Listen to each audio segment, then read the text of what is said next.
tell the students why they are learning something. If they see that what they're learning is important, students will remember. And then see how you can use the language in the course book to make it come alive, make it reflect real life. Now, technology is not going to kill the teacher, but the role of the teacher is going to change. But they need to integrate the abilities in order to convey a message, in order to express themselves, in order to share their ideas, their opinions, their points of view, right?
Welcome and good afternoon to all the teachers attending the Teaching Development Conference 2022 Piura Edition, organized by SBS Librería Internacional and IDNA Región Gao. My name is Renato Rojas Canova, and I'll be your host in this virtual edition of the conference titled Evolution and New Challenges of Education After Pandemic. I own a bachelor's degree in translation and interpreting. I have been an English language teacher for 8 years, 6 of which I have been part of IDNA Región Gao. I am an examiner of English language international exams for B2 and C2 level for some academic institutions. I'm currently working on a master's degree in research and university teaching, and I'm also a third-year medical student.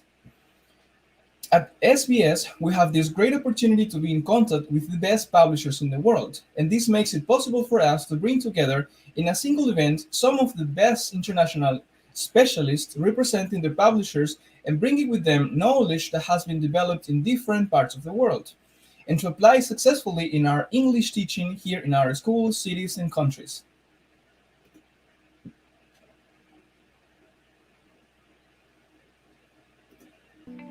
En SBS, Librería Internacional, estamos comprometidos con la educación y la difusión de la cultura a través de materiales físicos y digitales. Somos una de las cadenas más grandes de Sudamérica, orientada a producir y distribuir libros de idiomas, académicos y de interés general, así como bibliografía clásica e imprescindible. Hemos consolidado nuestra presencia en Perú con librerías ubicadas estratégicamente en los departamentos de Lima, Cusco, Arequipa, Trujillo, Piura, Chiclayo, Iquitos y Huancayo.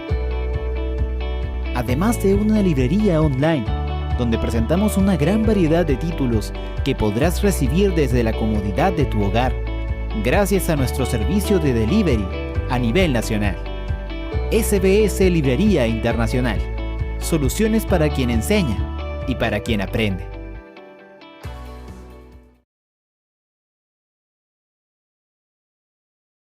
Thank you for an academic event. We are joyful to have you in this year's edition of the TDC. In this event, we will go through what these years of virtual education have meant and the way it reshaped English language teaching and learning. It has posed many challenges and opportunities for learners, teachers, and institutes or universities.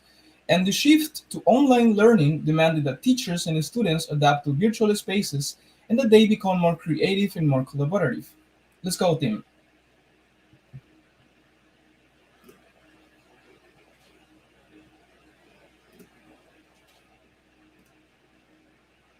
Buenas tardes, distinguida plana docente de nuestro Instituto Cultural Peruano Norteamericano Región Grau, profesores invitados de las regiones de Piura y Tumbes.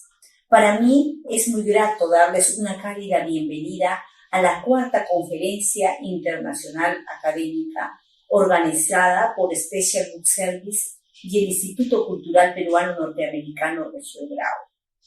Asimismo, me gustaría saludar y expresar nuestro agradecimiento a los ponentes de esta conferencia internacional de las empresas Oxford University, Cambridge University, Pearson Education, National Geographic, que han aceptado compartir con nosotros sus conocimientos y experiencia sobre el tema en el transcurso de hoy día. El objetivo de esta conferencia es la mejora y enriquecimiento de la educación de la lengua inglesa, que como ustedes saben, se vale de la tecnología, el internet y otras herramientas. Es por esto que a nuestros docentes, participantes de este evento, los exhorto a aprovechar al máximo los conocimientos y experiencias que serán impartidas por los ponentes, incrementando así sus capacidades y competencias en la enseñanza del idioma inglés.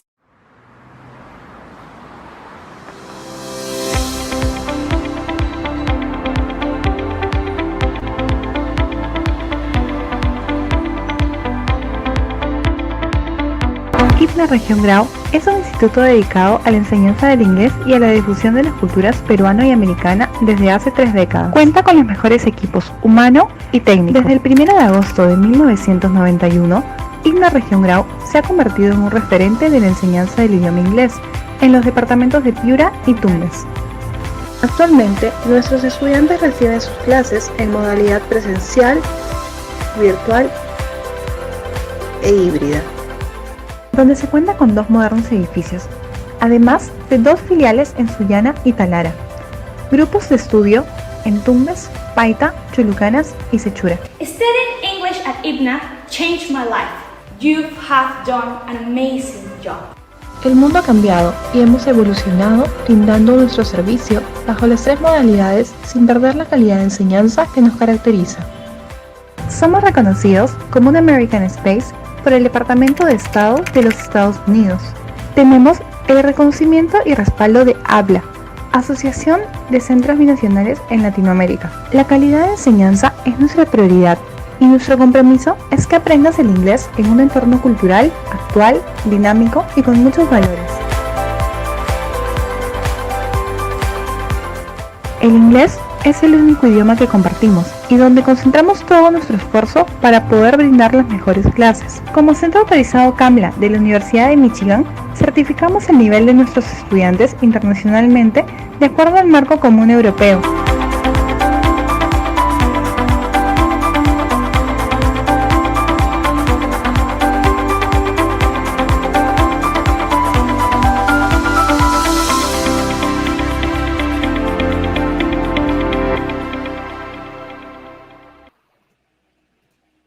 Thank you very much, Team SBS.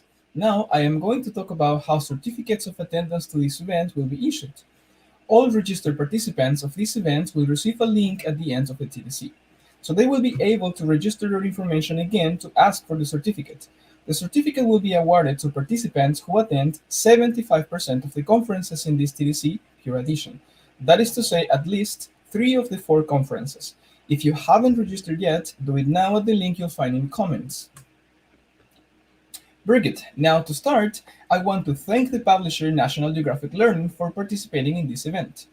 National Geographic Learning's mission is to bring the world to the classroom and the classroom to life.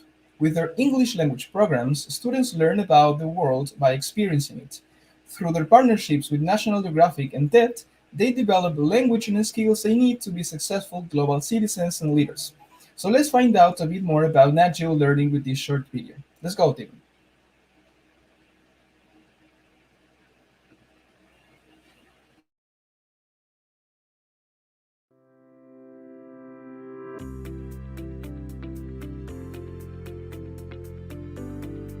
At National Geographic Learning, we serve English learners by reflecting the mission and work of National Geographic in our programs. We are inspired by Alexander Graham Bell's original goal for the magazine to be about the world and all that is in it. And we try to bring the world to the classroom and the classroom to life. If you look at our learning programs, you'll see that they're like workbook versions of National Geographic, filled with incredible photography, fascinating stories, and the real work of explorers.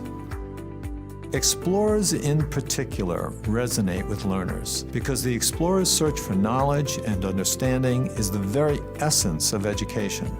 At National Geographic Learning, we believe it's an incredible world, and we want to share that with students.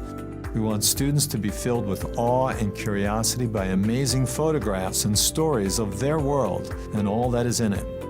Because we know that a curious student is a motivated student, and we believe that a motivated student will be a successful student. With our programs, we're always mindful that we're not just teaching vocabulary and grammar. We're opening up the world to students who have otherwise not experienced it. Students in China, Vietnam, Brazil, Saudi Arabia, Eastern Europe, literally everywhere. We want to help these students experience their world and develop their voices. Besides having great National Geographic content, we also work with TED Talks, and we are TED's exclusive partner in English language education. TED Talks are the single most widely sourced videos for English learners, popular both because of the ideas in the talks and because of the natural English used by both native and non-native TED speakers. Ultimately, the incredible content we have from National Geographic and TED enables us to develop programs that are relevant, motivating, and powerful learning tools that bring the world to the classroom and the classroom to life.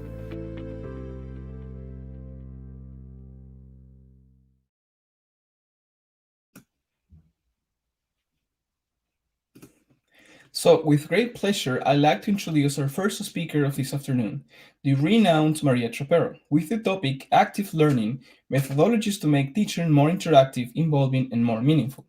Maria is an English language teacher and a teacher trainer. She holds a bachelor's degree in pedagogy, a master's degree in education, and several diplomas and certifications. She's currently working on a doctoral program in educational technology. She was national president and convention chair of Mexico TESOL.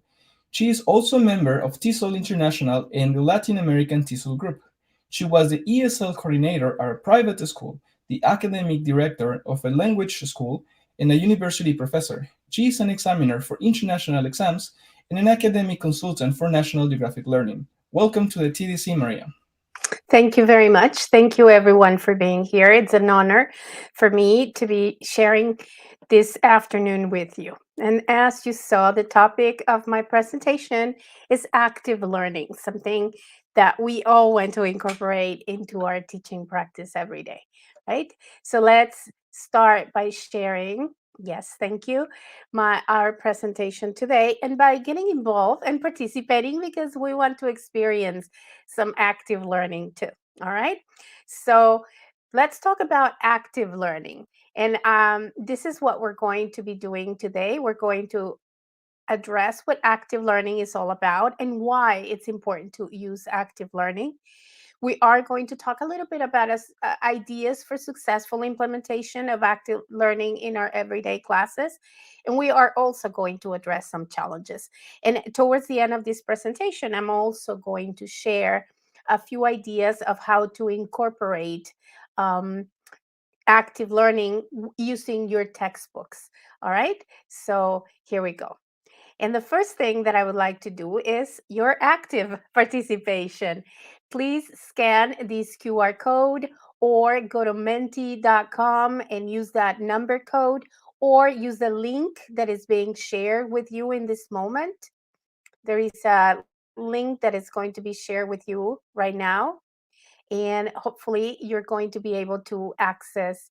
It's right there. The link is ready in the comments. So please click on that link or go to menti.com or scan this QR code and write 3 words that you associate with active learning.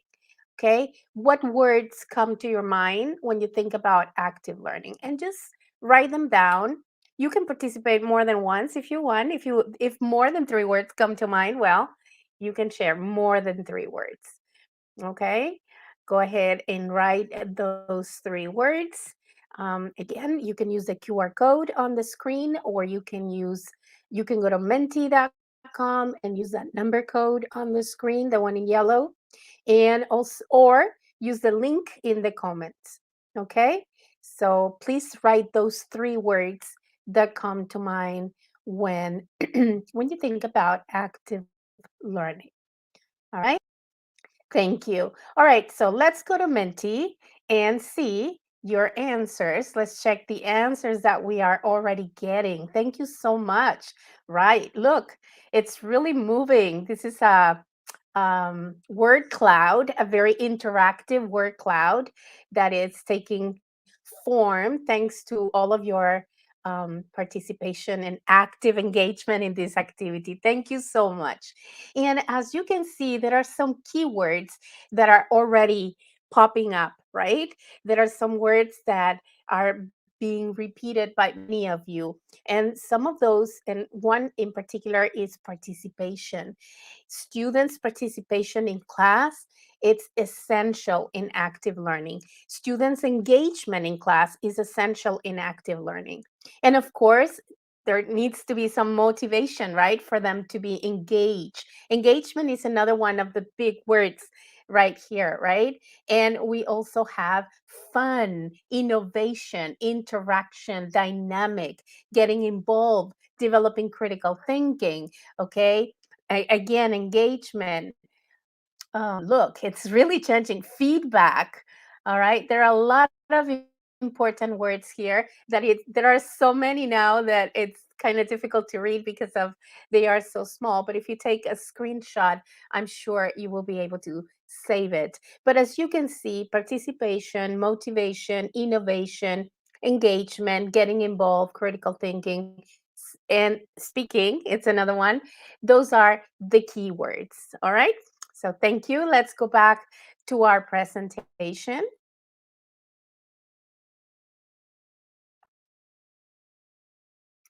And just give me a second here.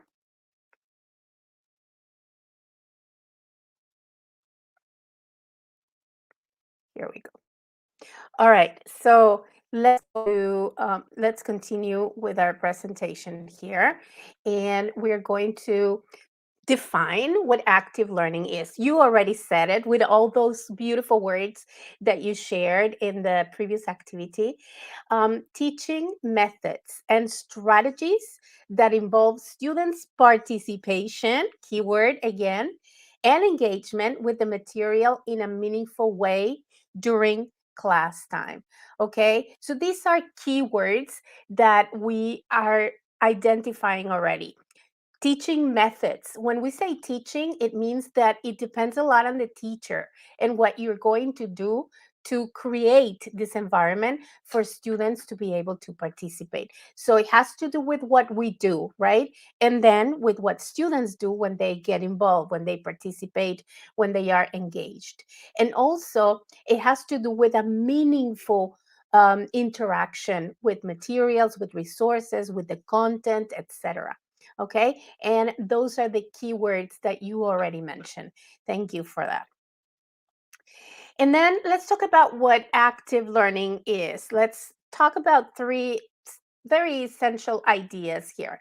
One has to do with teaching strategy. Again, this has to do with what the teacher is going to do, the activities that the teacher is going to select, the way the teacher is going to handle the class and organize the activities so that we can create the opportunities and the possibilities for students to be participating and engaged. Okay, so that is what is going to happen.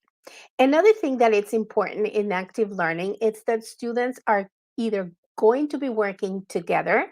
A lot of active learning involves group work, pair work, etc. But also active learning can take place in individual work. Sometimes we think that active learning is only group work or teamwork or pair work. Well, it's actually individual work as well. Active learning can be done individually as well. And then we have, sometimes we can think about active learning as very sophisticated activities or activities that take a long time or activities that require a lot of materials. Well, yes, active learning can happen in those circumstances, but also it can take place in very simple, short activities. So we can either have short activities that are simple and don't require a lot of materials, or more elaborate, more prepared activities. So again, simple activities, longer activities, students working together, students working individually, and has a lot to do with teaching strategies. Here's my next question.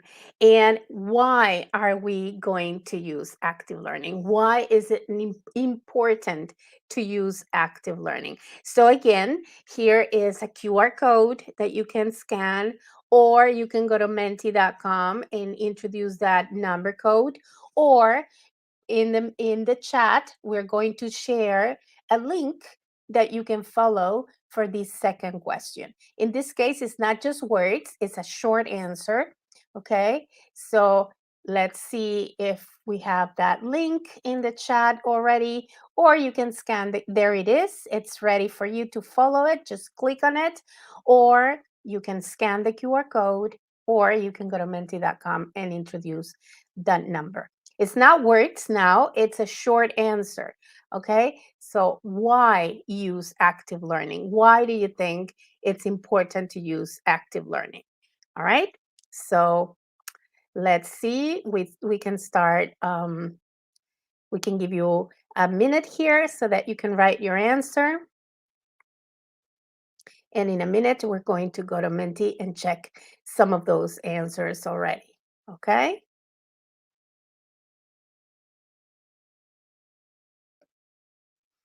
All right, let's go to Menti and check those answers that are here already.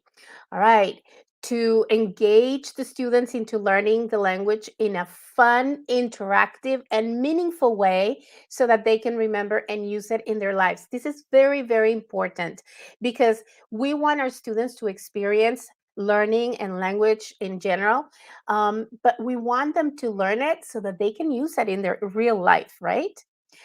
To ensure learning, yes, definitely.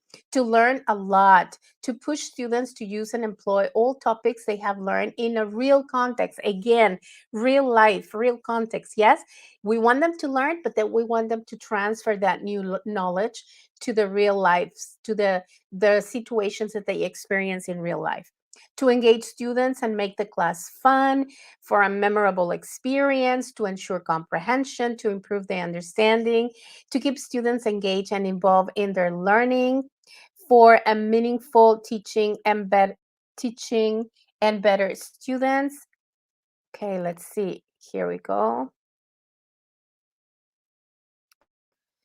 For making students think and realize about their own process of learning. Yes, definitely. Metacognition is so important when they realize what they are going through to learn. Maybe they are going to be more aware of those strategies and they will be able to use those strategies in other circumstances as well. To involve and motivate students, definitely yes. To keep students connected to our teaching and build up on their own learning, yes, because it improves critical thinking, because it's in that way students can assimilate the second language in an interactive way. It is important to promote and motivate students to learn more and better, to share ideas, communication, to improve students' outcomes. Wow, lots of answers. Thank you so much.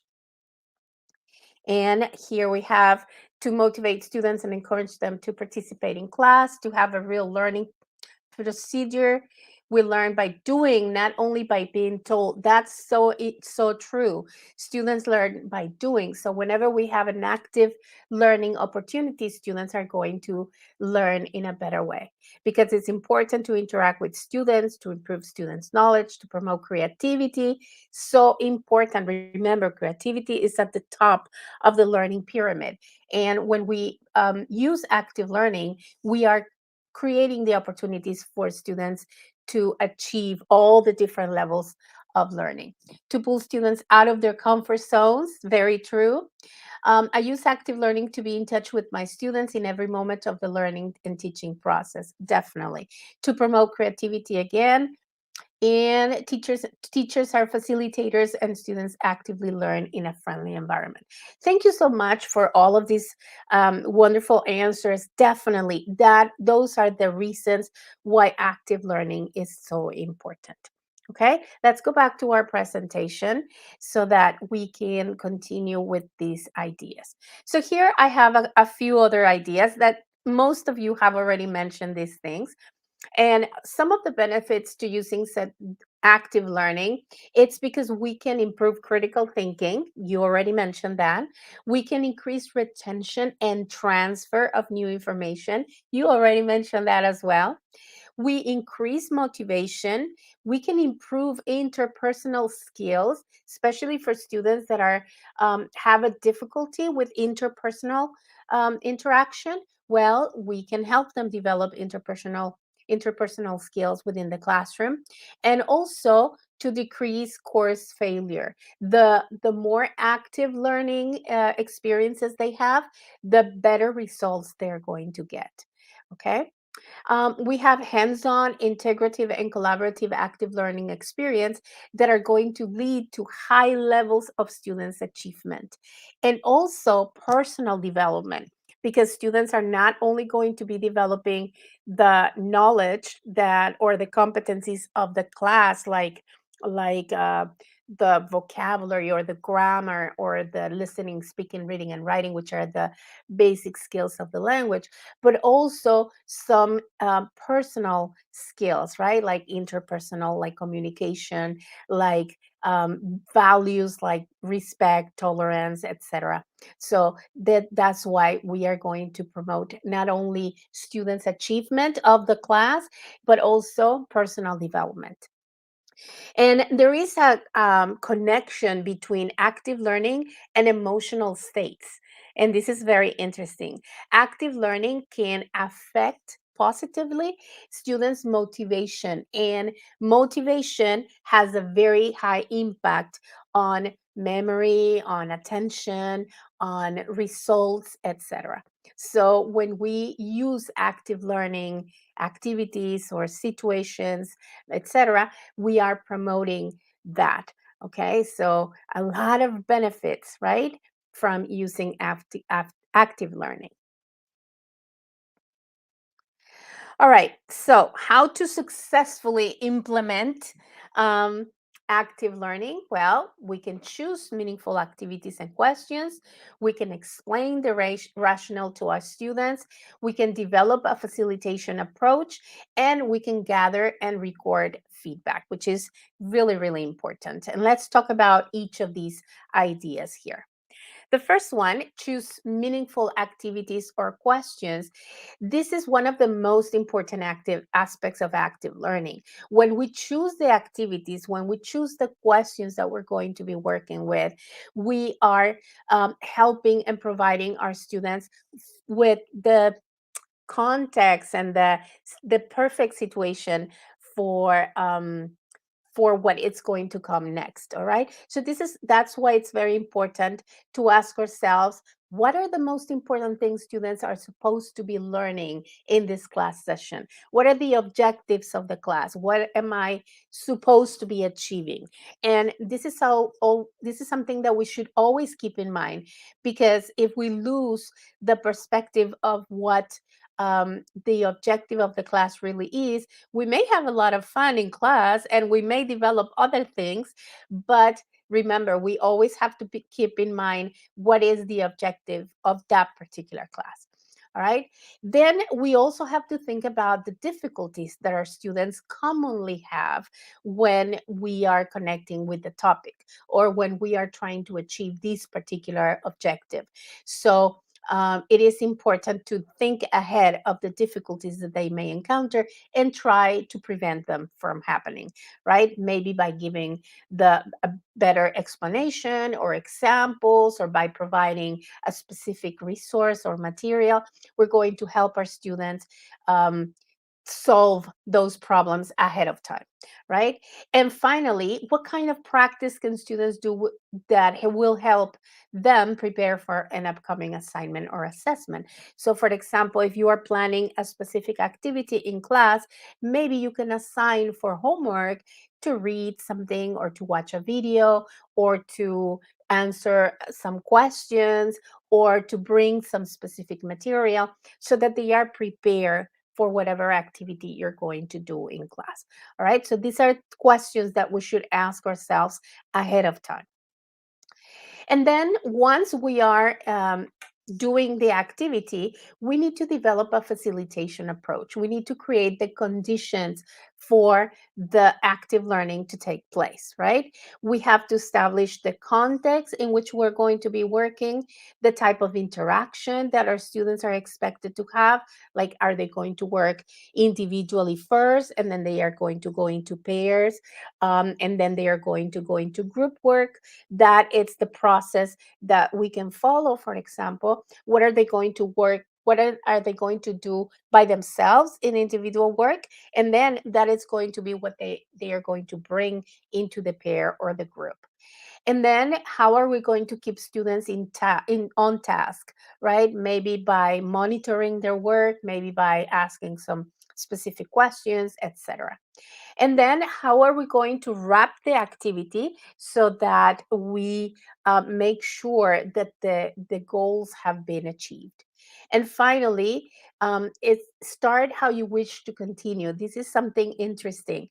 If you want active learning to be something permanent in your class, well, you need to start using it from the very beginning, and you have to keep using it so that your students are used to active learning activities in general. Gather and record feedback. This is super important. Feedback, it's important from the point of view of the teacher and also from the point of view of the students. When you finish an activity, it's a good idea to take a little time to write some notes, and maybe on by hand or on your computer or on a journal that you have, whatever you can record. Just write some ideas about the activity and say, this worked very well because this and that, or this didn't work very well. Maybe I should have done this, maybe I should have done that, or students enjoyed this very much or that very much, but they didn't really enjoy this other thing. So these notes are going to help you in the future when you need to plan another activity, and you can take those ideas into account. All right. Reflective teaching, it's something that we should all try to experience, right? Because the more we reflect upon our own practice and the work that we do and the work that our students do, we can improve more and more. And then, of course, we can ask students for feedback, and they can tell us, oh, we really enjoyed this activity, or we didn't really like this activity, or let's do this again, or let's never do this again, right? So let's listen to what they have to say, and try to incorporate their ideas and listen to what they think and they feel about specific activities. Okay. All right, let's do another little activity, and you can use the chat for these, okay? use the chat. Question number 1, true or false? Active learning strategies can pose problems for instructors. True or false? Active learning strategies can pose problems for instructors. True or false? You can type it in the chat. What do you think? I'm getting all these greetings, but I don't see any trues and false. Hopefully you're able to type in the chat. All right. Active learning strategy, and some of you say false, okay? They can pose problems for instructors. Well, if you plan and if you organize the activities, of course, it doesn't have to pose problems for instructor. But if you don't plan, if you don't take everything into account, it could pose a problem for instructor, couldn't it? All right. Number 2, students are always willing to participate in activities.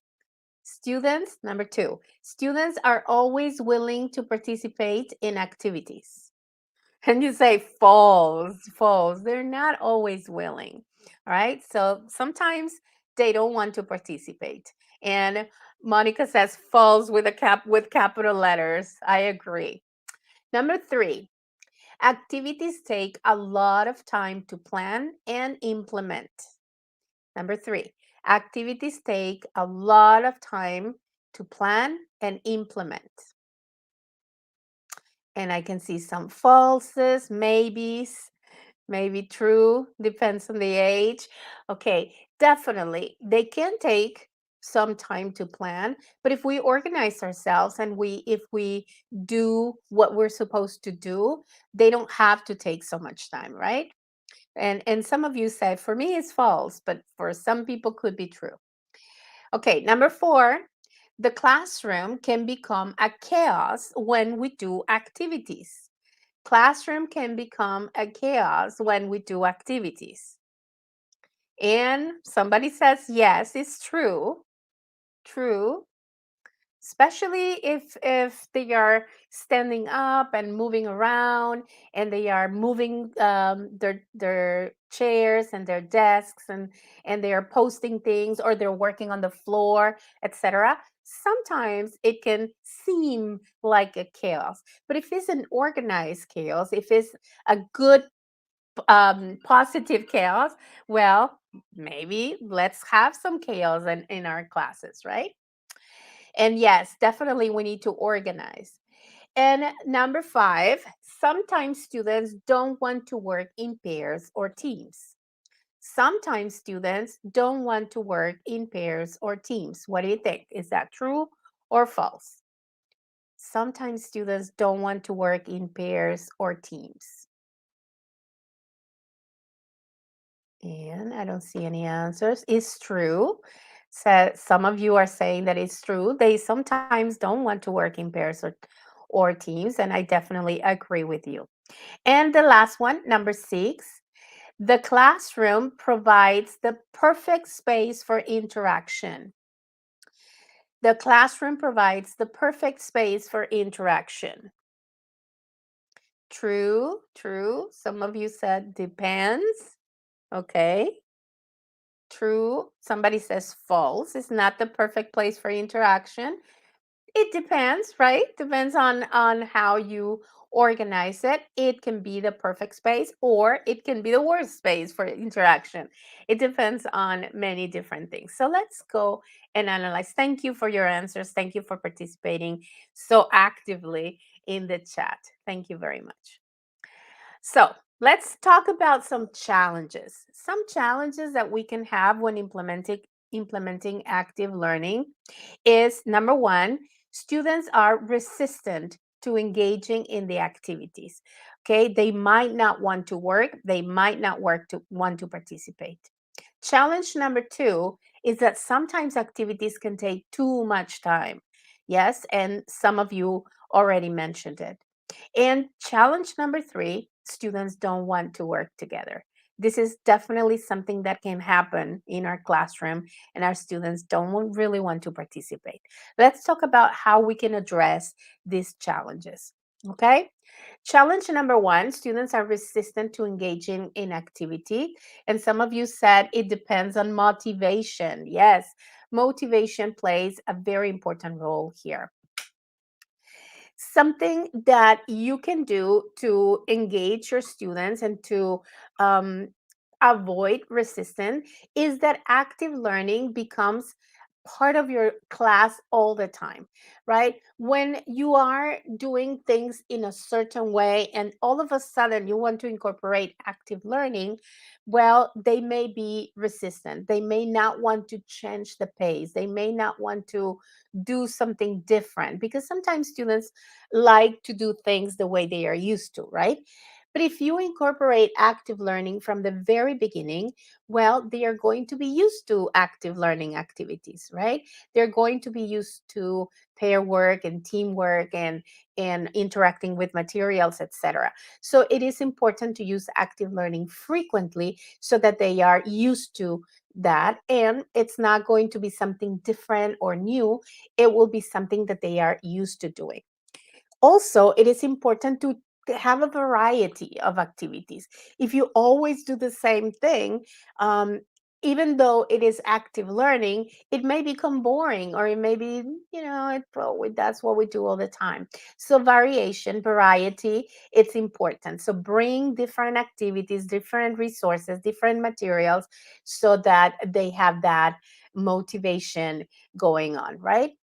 Giving clear instructions is very important. Sometimes students are not sure what they are supposed to do, and that's why they don't participate or they don't get engaged in the activity. So try to give very clear instructions and use some metacognition, making sure, what are we going to do? Can you tell me what we're going to do? Very good. Thank you very much. So making sure that everybody's clear on what they are supposed to do. Okay. Make them understand the benefits of using active learning and why we are incorporating this type of activities. When they understand that these type of activities are going to help them learn and develop different skills, and also learn in a more engaging way, they are going to be willing to participate. Okay.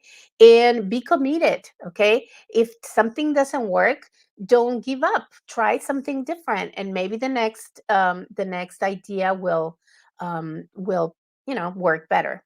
And start small and simple. Don't try to do like the biggest project on the very first day of class. You can start with small activities, with short activities, and then little by little you can incorporate larger projects and other activities that require more time to prepare, or more interaction, or more resources, etc. Okay. Second challenge, activities take too much time. And definitely sometimes some activities can take a lot of time. So we need to use strategies to use time effectively, especially if we have a large group. Okay. We need to come up with ideas on how to call their attention, like something very simple, like 1, 2, 3, eyes on me, or flipping the light switch, or doing some gesture, or ringing a bell, something that it's going to indicate them that it's time to pay attention and listen to instructions, for example. So these are some classroom management strategies that you can implement, and that is going to help you save time as well. Okay. Don't forget to keep the objectives very clear in mind, right? Because when sometimes there might be some activities that might be a lot of fun, but are not going to help us achieve the goals that we are supposed to. So don't lose time, don't waste time in activities that are not going to add into the to be able to achieve the goals. Okay. um, Different techniques for assessing when students are learning, maybe walking around and looking at their work, and this is going to save your time in terms of assessment as well. Avoid racing through material, even though if you don't have time to do everything, well, try to, even though there is something that you're not going to be able to do, at least whatever you do have, you do you do, whatever you are able to complete is done well. All right. And remember that just because you say something, it doesn't mean they learn it. So that's why it's important to clarify and to have feedback. And the last challenge, students don't want to work together.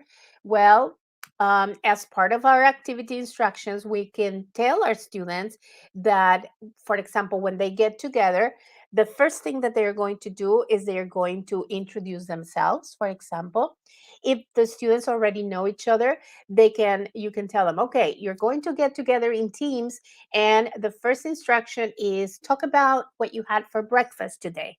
So everybody's going to talk about what they had for breakfast, and maybe they're going to find some similarities and etc. Or you can tell them, okay, get together in teams and talk about your pets really quickly, 1 minute to talk about your pets. And so talking about their pets gets them into a mood, into, oh, we have something in common, or, oh, we had the same for breakfast. Oh, I have a dog and he has a dog. So this type of questions or sharing about something that is familiar to them can help them find similarities and identify with the others and feel more comfortable working together. Okay. And also, it is important that the activities are really important to be done in teams. If there is an activity that they feel that they can do individually, there's no point in getting together. They're not going to appreciate working together. So let's make sure that whenever we get them to work together, it's actually something that it's worth it, right? And if you see that somebody is not working or not integrated in a team, well, you can talk to that person. You can talk to a team so that the team can invite this person to work with them, things like that. So make sure that nobody is left out, right? And if you want, you can assign teams by the month. And so the whole month, this team is going to work together. So they are going to be partners for a whole month. And then the next month, you have a different team. You can try different strategies to have students be motivated and engage with their teams as well. All right. The last thing that we're going to be talking about is different ways of having active methodologies incorporated into your textbook. Okay, I'm using an example here, but this can apply for any textbook in general.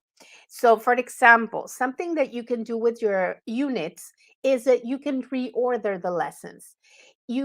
Sometimes the units have a sense and they have an organization, and there is something that comes first and then something next, etc., for a reason.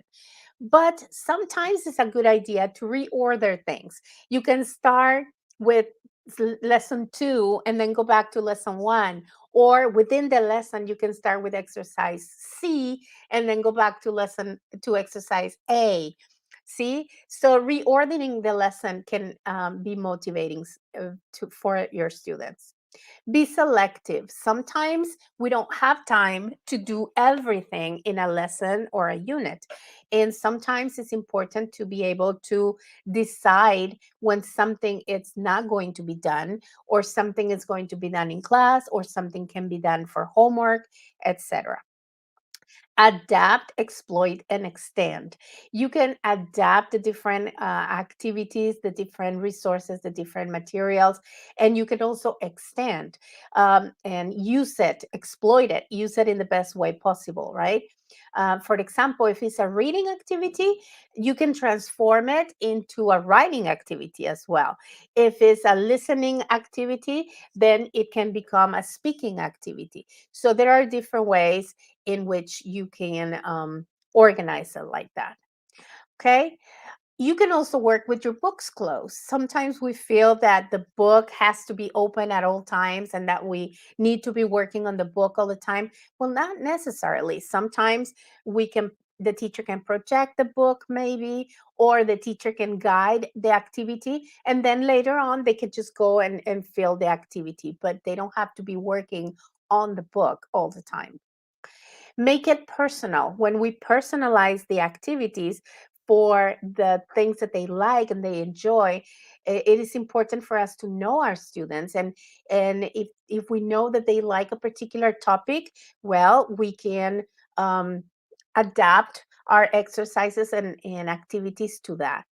We can also integrate workbook activities in different way. We can try different approaches, do the flipped learning approach, assign something so that they can do at home first, and then they come to class and do things differently, and that is going to be appreciated by your students. Use projects. Projects are always a good idea because they help you develop knowledge, content, but also skills like critical thinking, interpersonal skills, etc. Integrate technology as much as possible because they are used to technology. They use technology in their everyday life, so it is important for us to use it in our classes as well. Use online version of videos like TED lessons, for example, or other types of videos, audios, concerts, etc., that you can incorporate. Exploit photographs. Photographs have so many possibilities, and I'm going to show you some questions that you can come up with whenever you see a picture. You can also use word lists. You can have them look up words in a dictionary, creating a glossary or a picture dictionary. It can be done by hand, or they can create a glossary online that they can all collaborate. You can create vocabulary quizzes for each other, and they create a quiz, 3 or 4 questions, and then the other team is going to answer those questions. Yes, TVL, definitely. Thank you. Thank you for that. You can complete vocabulary cards, like a little flashcard with the definition, the part of speech, synonyms, antonyms, examples, pictures, etc. And they can save those cards. You can publish them on the walls if you have space, or they can have their own picture cards or vocabulary cards for them to study vocabulary later on. You can also, when I said adapt, exploit, and extend, for example, the reading passages and the audio scripts. Sometimes teachers have access to the audio scripts in the teachers' books. Well, you can use those and give them to the students so that they can make their own activities. You can do gap fill tasks, you can do jigsaw reading or matching tasks. Students can pre-read it and then come to class to listen to it. They can underline verbs or pronouns or something that you're focusing on or that your students need to review. They can, you can give the text or scripts to your students and ask them to write their own questions about the text for other students to answer. Right, and they exchange the paper, the questions, to another team, and the other team has to answer the questions that their classmates, their peers made. Okay, so these are just ideas that you can do in class.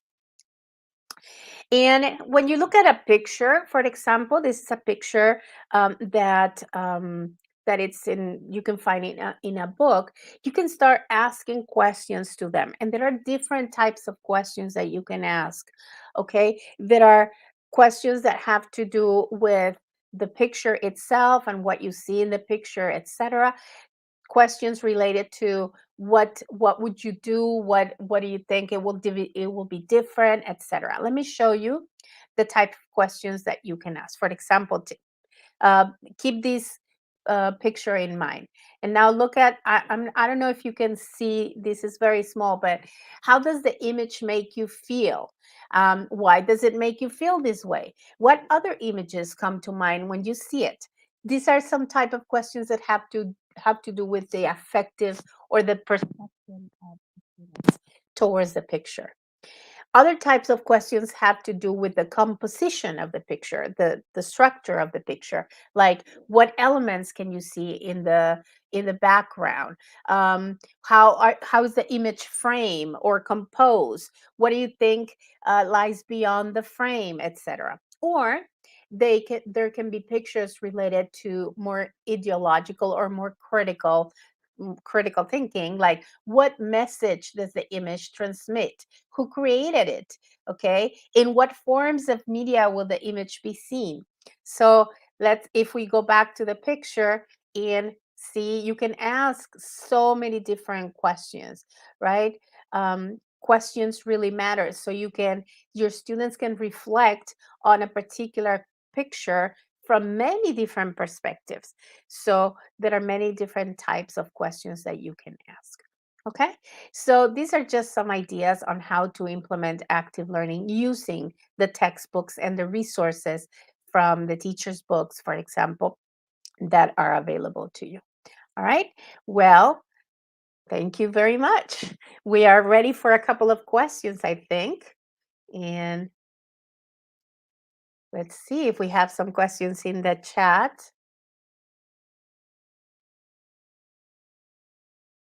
Yes, I can share these again. There you go. The book is just a tool, definitely. The book is a tool. It's not everything doesn't have to be around the book. Everything has to be around the students and their learning process, right? The book is a tool. That's why we can use it for many different situations. All right. So I don't see any other questions. Use Pictionary. Yes, definitely a good idea.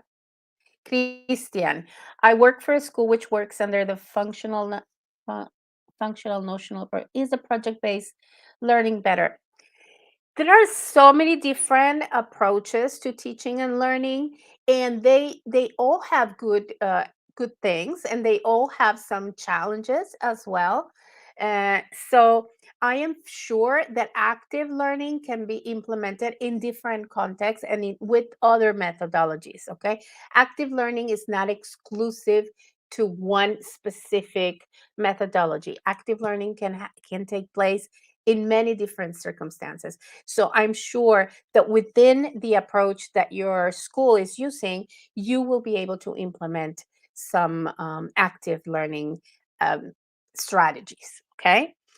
Eloy says, how to deal with disruptive students? Well, that is a big challenge. That's definitely a big challenge. But I think that if you talk to your students and in general, and then in particular, this in particular part works a lot better, I think. Sometimes it's important to talk to them in groups and let them know how important it is that they participate, how important it is that they get involved and that they respect each other, etc. But sometimes when you talk individually to the person, especially the one that sometimes causes others to disrupt, so I suggest that you talk one-on-one to that person. Maybe that person needs a little bit more attention. Maybe that person needs a little bit more challenge, and you can provide that to them. Is active learning used with all ages? Definitely yes. It can happen with very, very young learners in preschool, and it can happen with adults, right? Active learning has to do with involvement, with engagement, and engagement takes place at any age. So yes, thank you.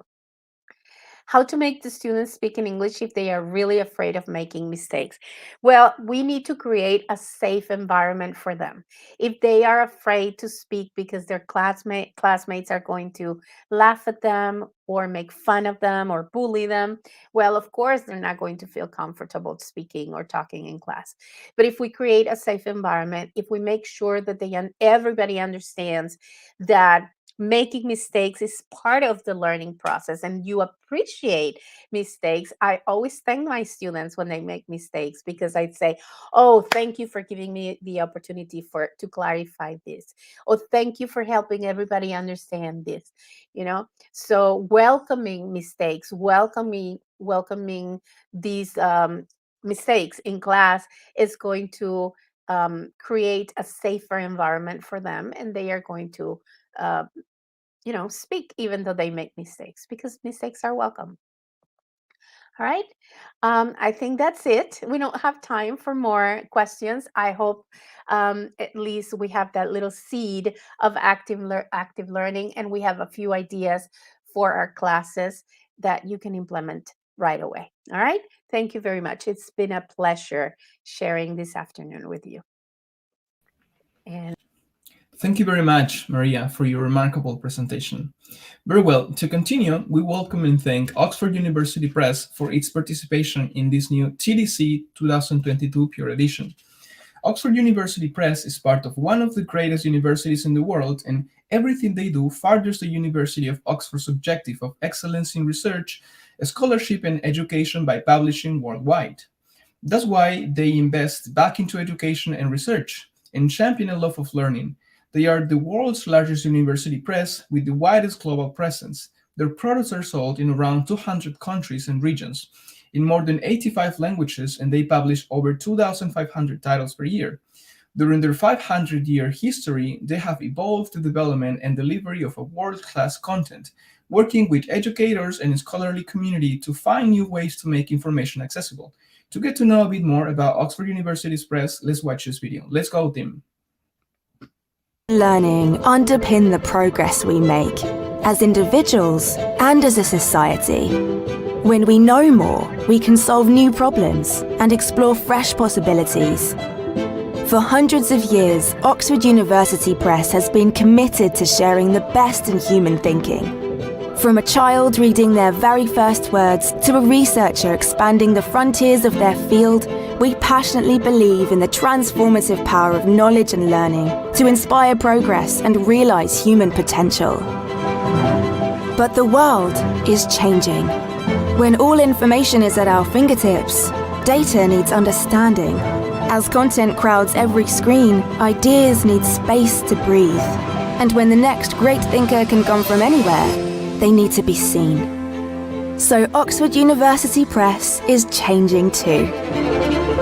Whether we're making learning work for anyone, anywhere, anytime, connecting a global community of English language learners, or helping influential ideas achieve greatest impact, we will meet the needs of education and research in new ways, with new ideas, for new audiences. For as long as the world keeps making progress, we will always be advancing knowledge and learning. Oxford University Press. Advancing knowledge and learning. Thank you very much, Team SBS. Now we are extremely fortunate to have a great second speaker, Martín Caicedo, with the topic, The Assessment Journey. Martín Caicedo holds a master's degree in English language teaching from Universidad de La Sabana in Colombia, TESOL specialization from Anaheim University in USA, postgraduate diploma in educational management in Colombia, and TESOL certification from University of Maryland in USA, among other studies in the field. He has been involved in English language teaching, ELT research, and teacher training for over 16 years. He is currently the Regional Assessment Specialist for Oxford University Press in Latin America, as well as Professor of the course Technology and Innovation in ELT for the Masters in English Language Teaching from Universidad de Caldas in Colombia. He has been actively involved in language assessment as TOEFL and IELTS administrator, developer of large-scale assessment projects for public sector language teachers, and teacher training in the areas of test development and item design. Welcome to the TDC, Martín. Hi, thank you so much for the introduction. Welcome, everybody. Thank you to SBS for having me here. It's a great honor to be sharing this space with you, talking to you about assessment, talking to you, having this conversation about this topic that sometimes it feels that we are not thinking that much about it. We make assessment mechanical. We make assessment something that is so embedded in our practice that sometimes we need just to sit down and think back for a little bit what we are doing about assessment.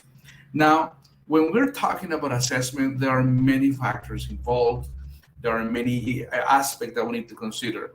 And I know that all of us, at some point in our teaching practices, we implement assessment techniques and methodologies.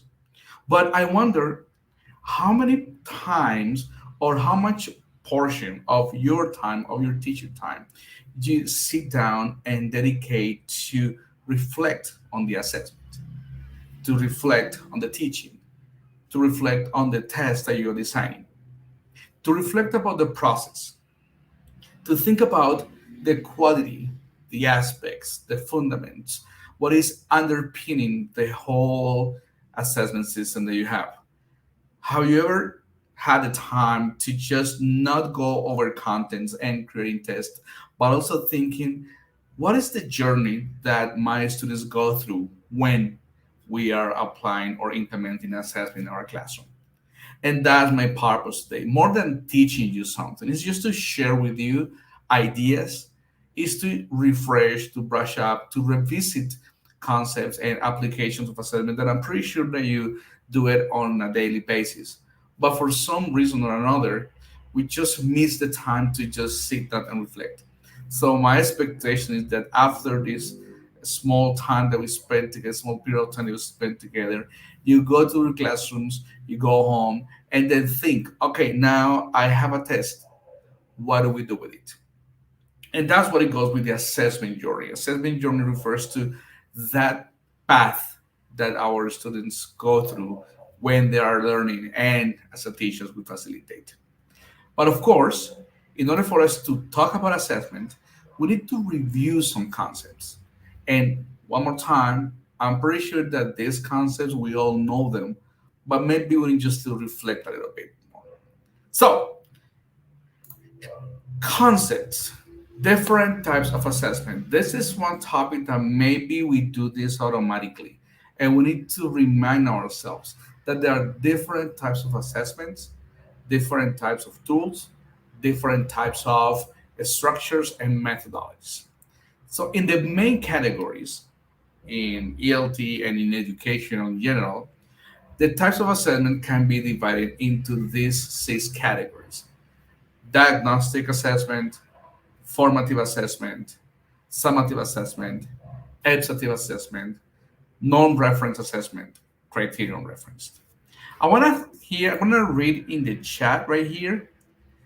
Hi, hello. Sorry, I hadn't seen you guys waving at me saying hi. I didn't see the chat.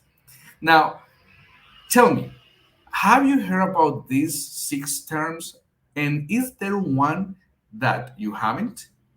Is there one that is the first time that you hear of? Is one of these categories one that you haven't heard before and maybe you are not implemented? So please, in the chat, write down that 1 or 2 category that is the first time that you ever hear, for the first time. Let's see. Just put it in the chat.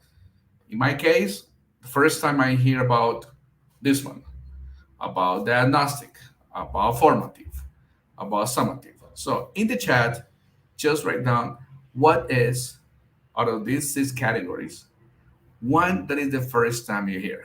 Eloy, evaluative. Christian says, I identify the formative and summative. Good. Evaluative. Absolutely yes. And the same happened to me the first time that I talked about this. Evaluative assessment, what is it? Let's go one by one, just quickly refreshing.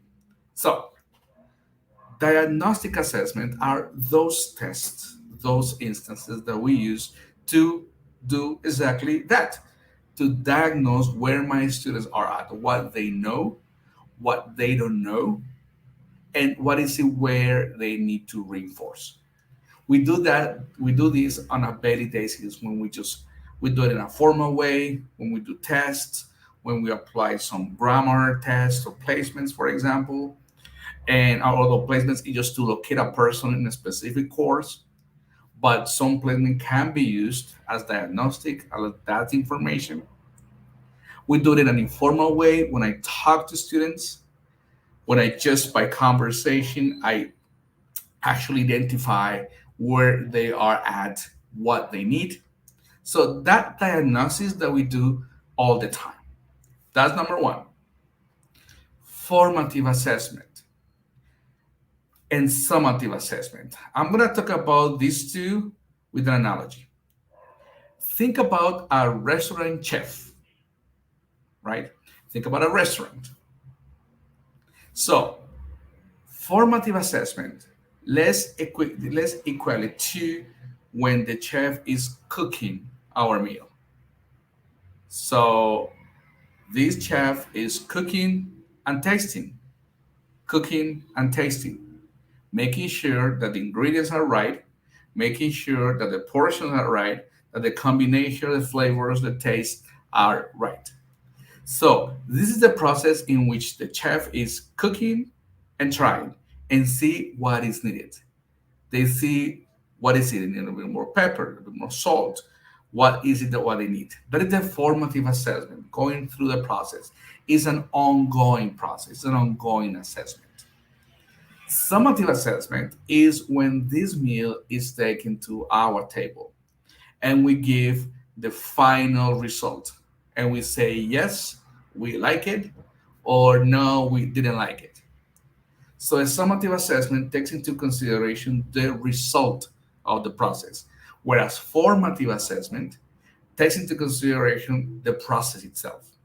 That's why formative assessment is also known as alternative assessment, competence-based assessment, performance-based assessment too. It's an ongoing feedback-based assessment. So we have diagnostic, we have formative, and we have summative. Ipsative. This is very, very funny because when I tell you, oh, of course, this is it. Do you play video games? Because my son does. He's crazy about video games. He loves them. I'll try to keep it in the short leash when it comes to time consuming video games. But when you see your kid or yourself or a student or a relative play video games, you see that this kid, this person, what is this person trying every single time that they go into the play? To up themselves, to beat themselves, to go beyond and above what they did last night. Fortnite. Oh yeah, Juan Carlos. Again, I just gave my son a present and they bought some for that Fortnite money and he bought this amazing, awesome warrior or whatever. So he's crazy about it. So this ipsative assessment means that I want to beat myself. I want to do better than I did yesterday.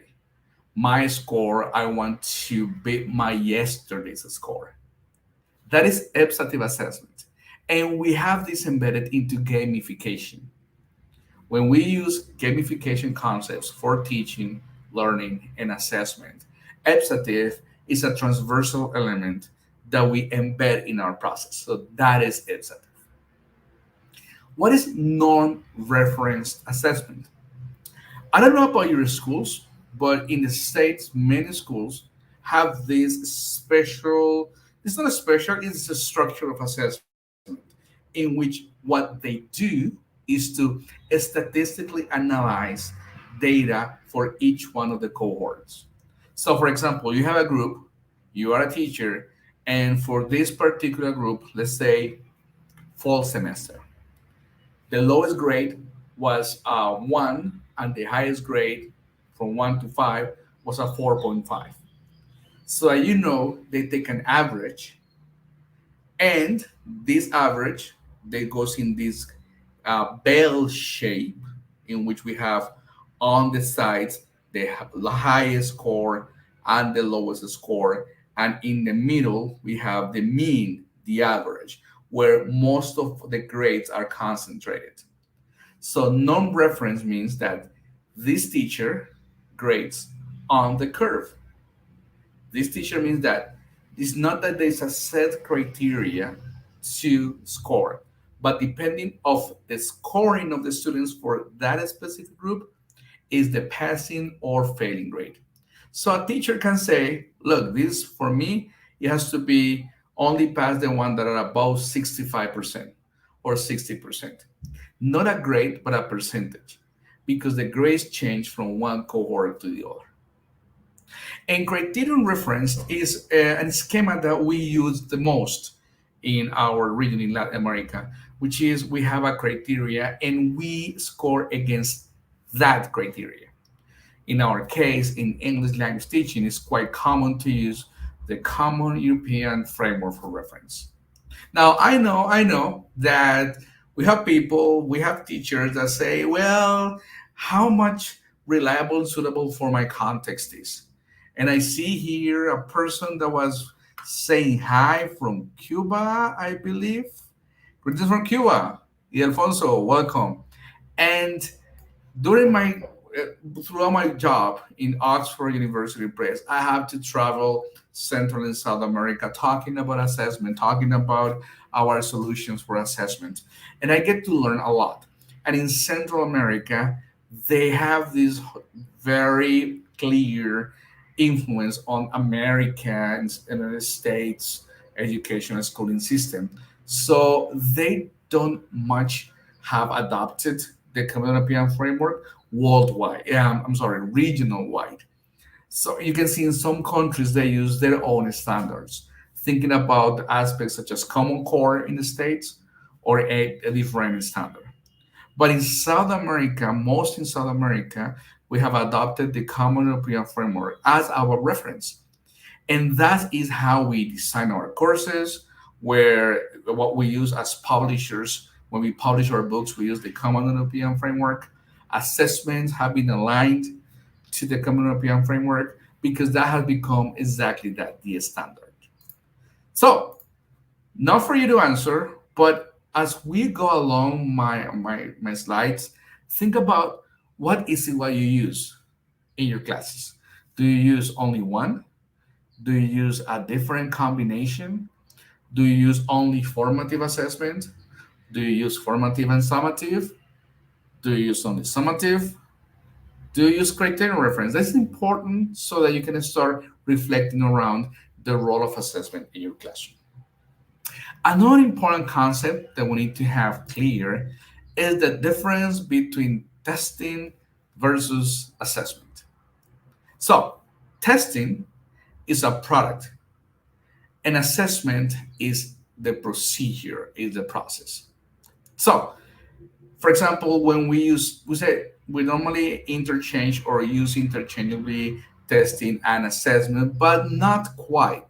Testing means that specific instrument that I'm using to evaluate students' progress, whether that be a quiz or if there is I don't know, a project or it is an essay. So that is testing. Testing is the usage, the application of specific instruments to evaluate the process. Normally, testing is associated to summative assessment because it's used towards the end of the process, at the end of the period, the quarter, the semester, or the school year. Assessment, on the other hand, is a procedure, a process instead of a product. Though we need to say that also assessment, summative assessment, formative assessment, they deliver and yield a product. And it's using during and after the instruction has taken place, meaning that not only we are using certain points at the end of the process to evaluate it, but we apply different types in different moments. Talking about testing and assessment, we have different rules, we have different instruments. In tests, for example, we have quizzes, midterms, finals. They are purely summative assessments. And assessments as the process, part of the formative assessment, we have observations, we have peer group, peer assessment, portfolio, we have presentations, all these day by day, these feedback-based assessments in which we see our students and we give them feedback towards the testing at the end, that is formative assessment. And let's go a little bit more in depth when we talk about assessment and especially formative assessment. Why? Because informative assessment is using a method to inform students of gaps in their learning. So when you analyze and you identify what a student needs to work on, what they need to strengthen, to work on, that's assessment. That's why feedback is the cornerstone for formative assessment. And I want to highlight this part here, to inform students. I don't know if you remember that when you were in high school or university, tests were some kind of a mystery. You never knew what they would come up with, the teachers. You will study practice tests to see what might come along. It was like a black box. You didn't know what happened. And you received your test, and what you got was a piece of paper with a grade that says passing grade or failing grade. But what happened after that? What happened after you received the paper? What happened after you received that test, that grade? That's where it comes the importance of informing our students. Raul says, for example, scores in Olympic Games is summative one. There you go at the end. Cool. Thank you, Raul. My message to you here in formative assessment is that if students are not being informed out of those assessments, we need to rethink how we apply it. Familiarizing students with the expectations of summative assessments is another vector of formative assessment. Summative assessment has been for years, maybe after the 1990s and mid 80s, there was this huge movement in assessment that said that we had to move from traditional assessment, from tests, from quizzes, and just do formative, because summative assessments were bad because we didn't pay attention to the process. And that's the time of ELT development, in which we saw methods such as CALA, CALLA. Please take a look at it. It's academic assessment for language learners. Well, performance-based assessment, when portfolios, they came along and they were trying to remove the summative assessment part from the assessment schema. So formative, it was idealized, but it's not like that. Formative and summative is just a pendulum. It's a continuum.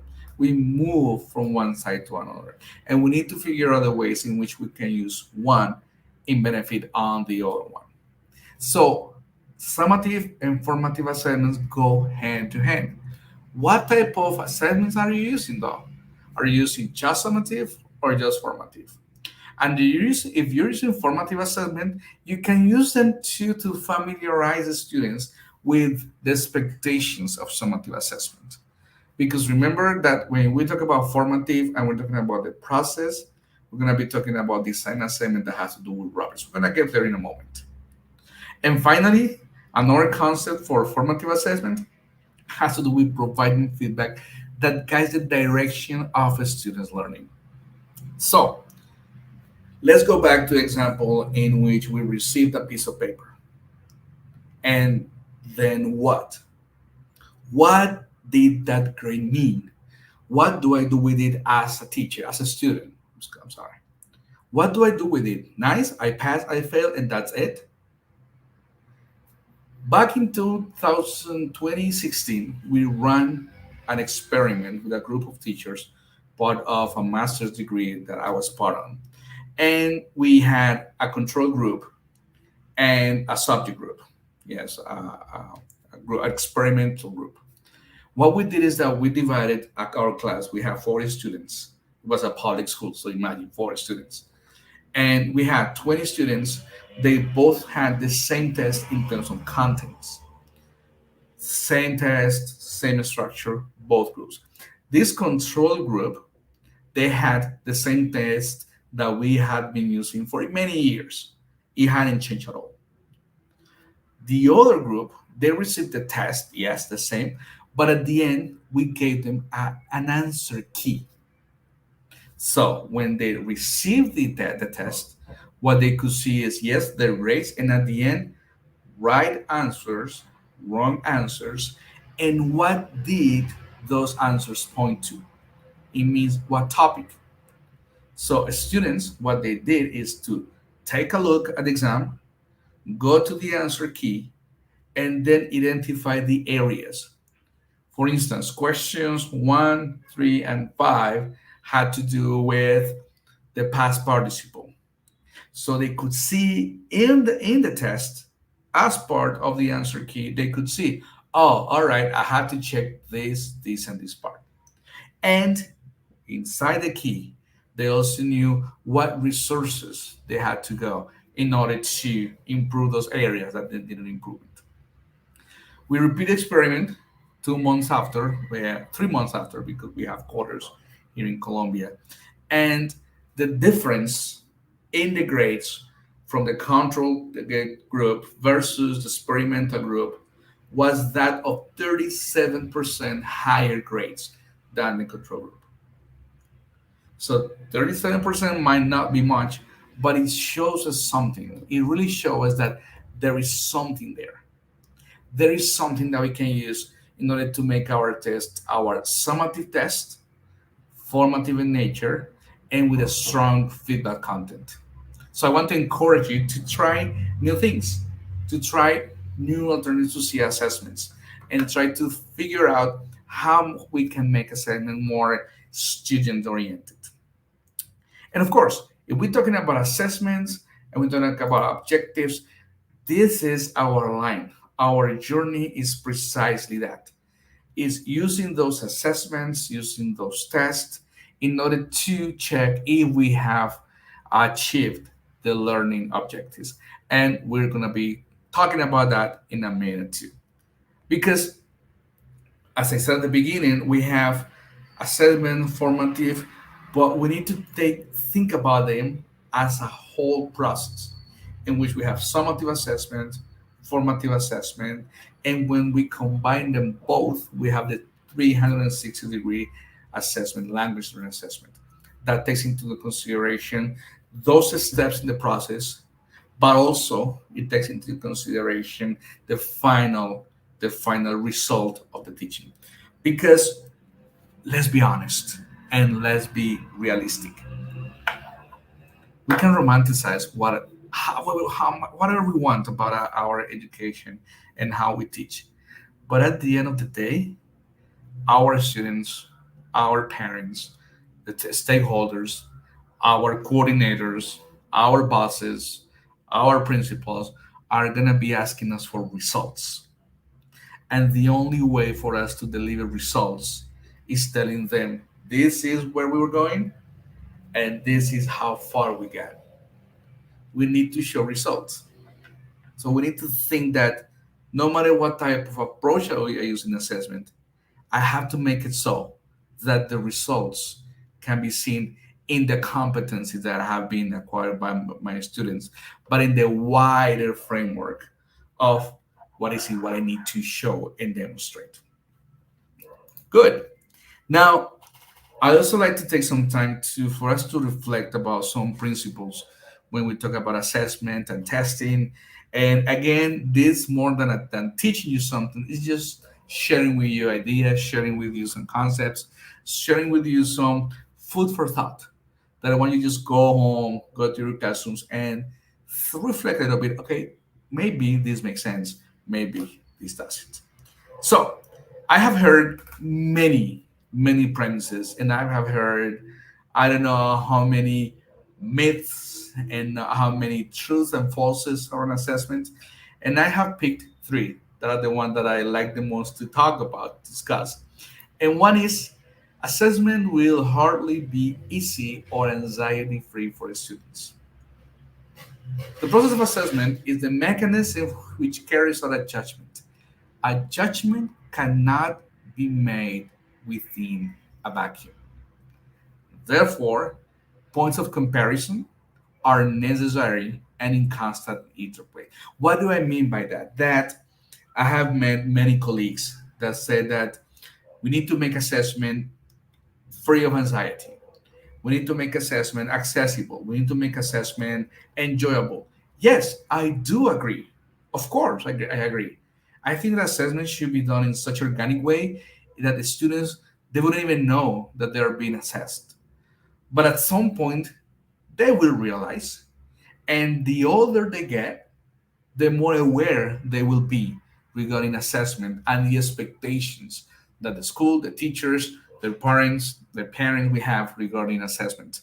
So that comes with some sort of judgment, whether we like it or not. It could be an inform just by talking to a student within a classroom context and asking them, how do you answer that? That is a form of assessment. And that comes with a little bit of anxiety. Of course, some tests will bring or will come along with more anxiety than others. That is for sure. But they will always be there will always be a certain level of anxiety into assessment. So we need to live with it. We need to make our pace with it. And we need to understand what students are going through. They will be anxious. They will be nervous. It's our job to figure out how we can make our assessment such a way that it makes a little bit more pleasant the process. Another premise: all assessments should be formative. We should get rid of formative, or the other way around. All assessments should be formative as well. So, in addition to having functions and products of assessment, both summative assessment and formative assessment are processes. One more time, let's not idealize or romanticize formative assessment. Formative assessment is maybe a less threatening process, but it's still a process and it's still an assessment and it still comes with a judgment. It follows that an assessment can be uniquely summative when the assessment stops as the judgment. It is not possible for assessment to be uniquely formative. It's not. Because even if you're using a project or a theater play to evaluate, you will be emitting a concept, a judgment. So it's impossible to do that. So let's take that idea out of our heads. Let's just make ourselves in the position that we can make both live together. Of course, summative assessment may be implicit and only a formative focus but explicit, or both can be explicit. So what I'm trying to do here with this little premises is just to tell you that let's not either satanize or idealize either assessment. No, they're both part of a process. It's our job though to make that we include them in such way that we can make them work for our work. And finally, washback in testing depends on the teacher. And this is a truth that I think that this is something we cannot escape, but little we think about it and we reflect about it. So, washback effect. Let's think about a washback effect and let's revisit this concept. What is washback effect in testing or in assessment? Is how assessments that you apply impact your teaching and your student learning.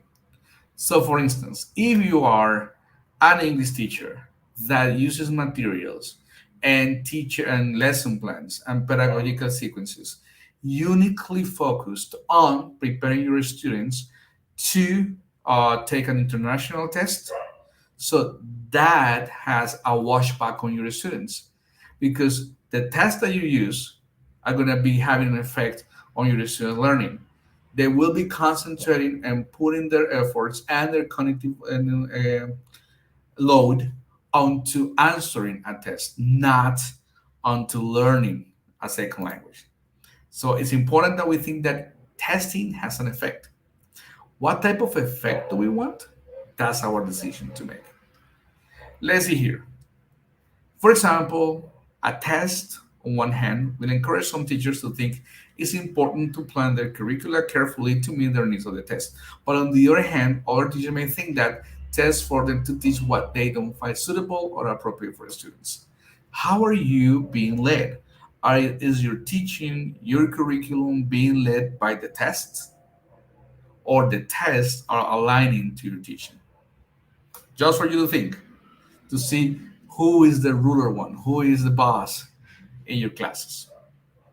Now, let's go to the concept of assessment journey. Assessment journey is basically a systematic and methodical use of different types of educational assessment tools aimed at providing enough valid and reliable information that allows stakeholders, students, teachers, parents, etc., make decisions regarding performance of those evaluated. You already know what this is. You already apply assessment journey. When you have tests, when you have formative, when you have summative instances through a whole school year, through a whole quarter, through a whole period, you are implementing assessment journey because your students are taking up on that journey. They're walking that journey up. So what I want here is that for you to take some time and reflect, what type of journey am I allowing my students to walk on? And I'm going to give you 5 points, 4.5 points for you to think when you are implementing or analyzing or reflecting on your own assessment journey. So number one, important, basic, this is the one, this is the first part, this is the first step. What is your learning objective? And yes, of course, we all say that yes, we have learning objectives, but how are those learning objectives being set? Are they being suitable for your students? Do they match the curricula? Do they match your student plan? Let's think about some of the categories the competencies, the characteristics of a learning objective. So number one is that the learning objective must define clear and meaningful actions on the learner's part. Number two, those actions must elicit observable behavior. The objectives may include quantifiable criteria against which learners' performance might be assessed. I'm going to give you an example, and this example is from a class that I observed when I was a teacher trainer. So I was checking this teacher's lesson plan, and I saw that for that class he had this learning objective that says students know how to ask for the time. All right. So I sat down with the teacher and I asked you, good, okay, so tell me, what is it what you want to see? What is the competence? Oh, I wanted to be able to communicate. Okay. In which context? Is it going to be in a conversation? Is it going to be in an email exchange? Is it going to be through what? Not in a conversation. So that should be stated into the context of the learning objective. And when do you want this to happen? Well, in the class. Yeah, but it could be one class, two classes, three classes.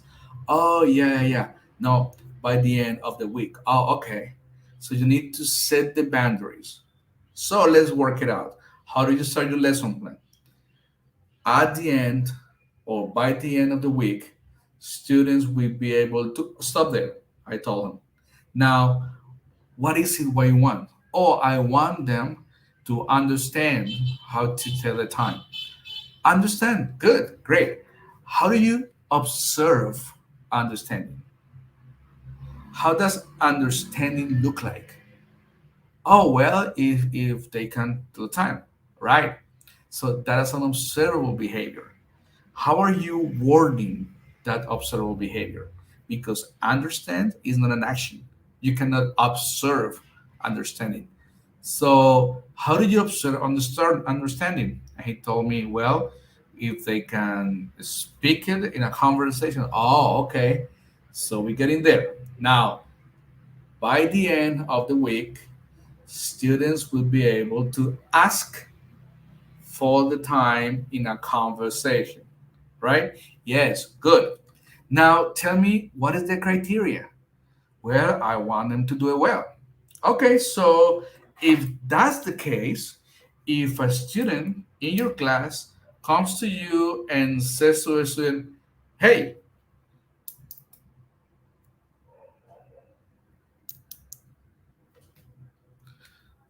A person is asking for the time, isn't it?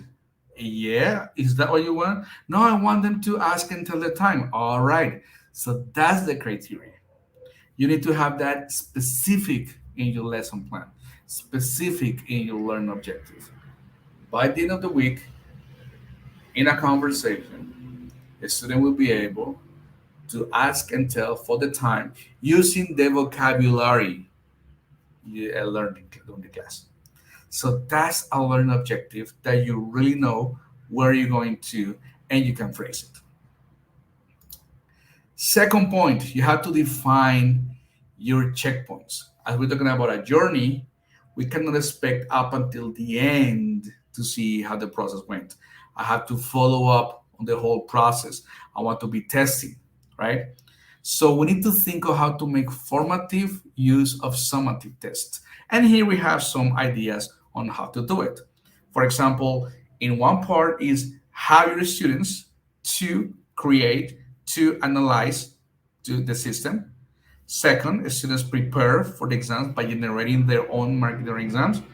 And then the innovation is that they use the summative aspect of assessment as part of the formative one. You have to build your structure. So you have to think where you have your checkpoints, where you build your baseline, because you need to have data. You need to be able to collect data and give feedback as well. And of course, you have to go with choosing your design methods. You have to think of the validity. Is the test valid? Is the test fit for purpose? Meaning, is the test supposed to evaluate what it's supposed to evaluate? Is it reliable?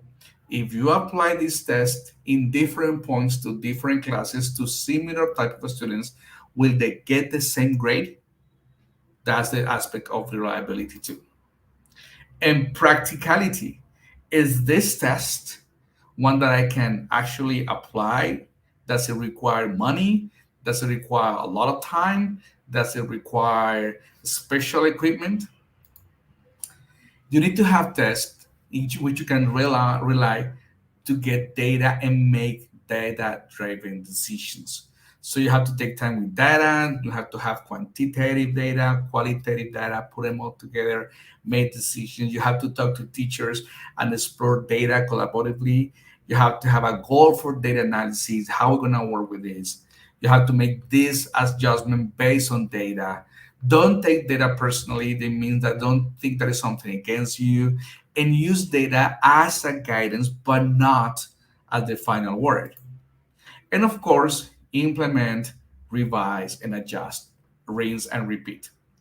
And for example, from Oxford University Press, we have what an assessment journey will look like. So in our case, for example, our students in schools in Latin America, they use our placement tests to check how the process is going. For example, in primary, they use Oxford placement test for young learners. In secondary school, they use the Oxford placement test. They use the Oxford test of English for schools beginning secondary to see how their students start the final end the process. And they end up with the Oxford test of English as an exit test, an international certification. And when this assessment journey is being used, is being implemented, you as a school can be certain that you're using a structure, a journey that is objective, traceable, practical, valid, and that yields quantitative and qualitative data. And everything is marked in this important support, which is a structure that is supported, endorsed by the University of Oxford, the best university in the world. So I just want to leave you with this thought. Assessments are meant to be for improvement. Judgments from the assessment journey should inform all educational stakeholders to improve their teaching practices based on data. So please, when you think about your assessment, when you think about your data your testing, think about how are you, your students, parents, and the whole community making benefit out of them. Okay, I think that my time is almost up. Thank you so much for your time, and I'm open for some questions.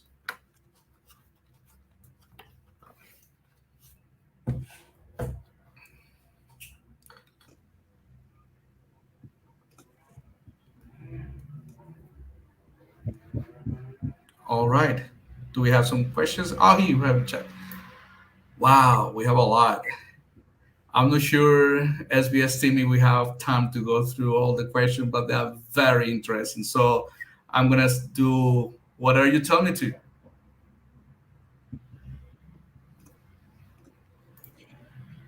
Well, I think we're going to continue. Thank you, Martin, for your presentation. We have learned a lot from you. So continue with the agenda. Let's give a warm welcome to Pearson. Pearson is one of the world's leading learning companies, and to find out a little bit more about our friends at Pearson and what they do, let's watch this video together. Let's go, team.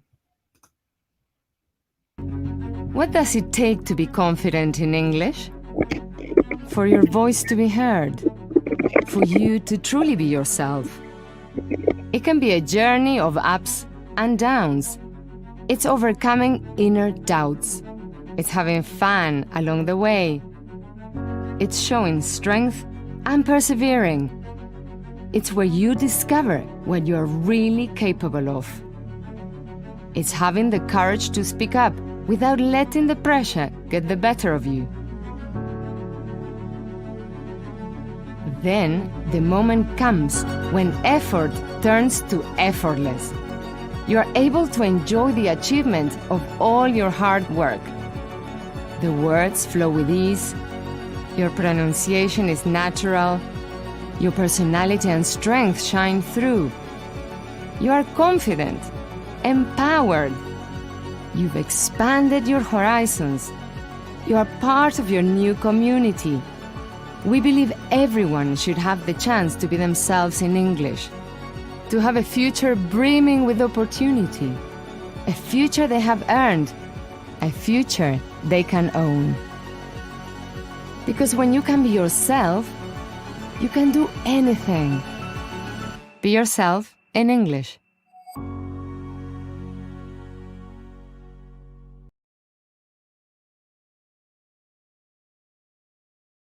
Will be given by the renowned speaker Deborah Di Chiara with the topic Sailing into the Performance-Based Approach to Language Learning. Graduated as a teacher of English at Instituto de Educación Superior, number 28, Olga Cosentini, in Rosario, Argentina. Deborah holds a postgraduate degree in Marketing and Social and Emotional Learning.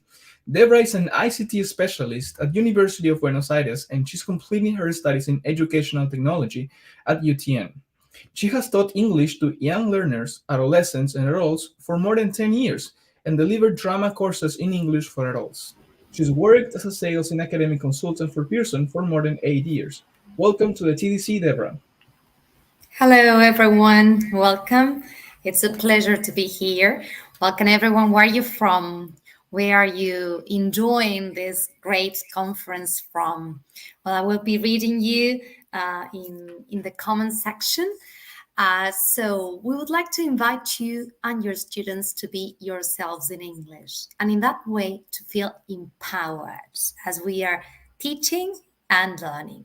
But before, the SBS team will share a hyperlink there.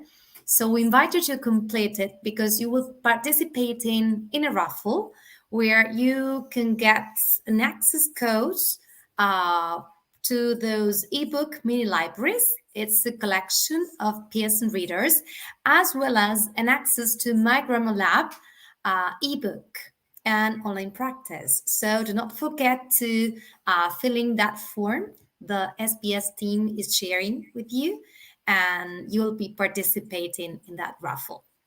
So if I ask you to have a look at this image and to probably bring that analogy, let's think of sailing. Sailing and teaching and learning. What would you say? Is teaching a journey? Is learning a journey? Do we face storms? Do we face winds of change? Do we need to take decisions as we are sailing?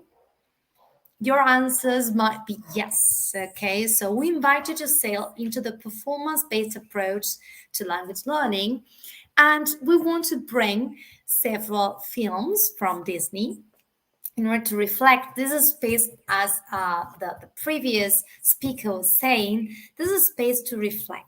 Okay, we'll take many reflections home, as well as ideas, concepts, but would love to invite you to sail into this performance-based approach to language learning and to reflect on our teaching practice. So we wanted to bring this film. Do you recognize this film? It's Moana, okay? And you might recognize this semigod who is Mowgli. And so Moana wanted to learn to sail. She was interested in learning to sail.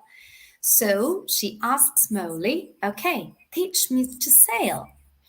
And so Mowgli starts showing her how to sail. And he says it's called wayfinding.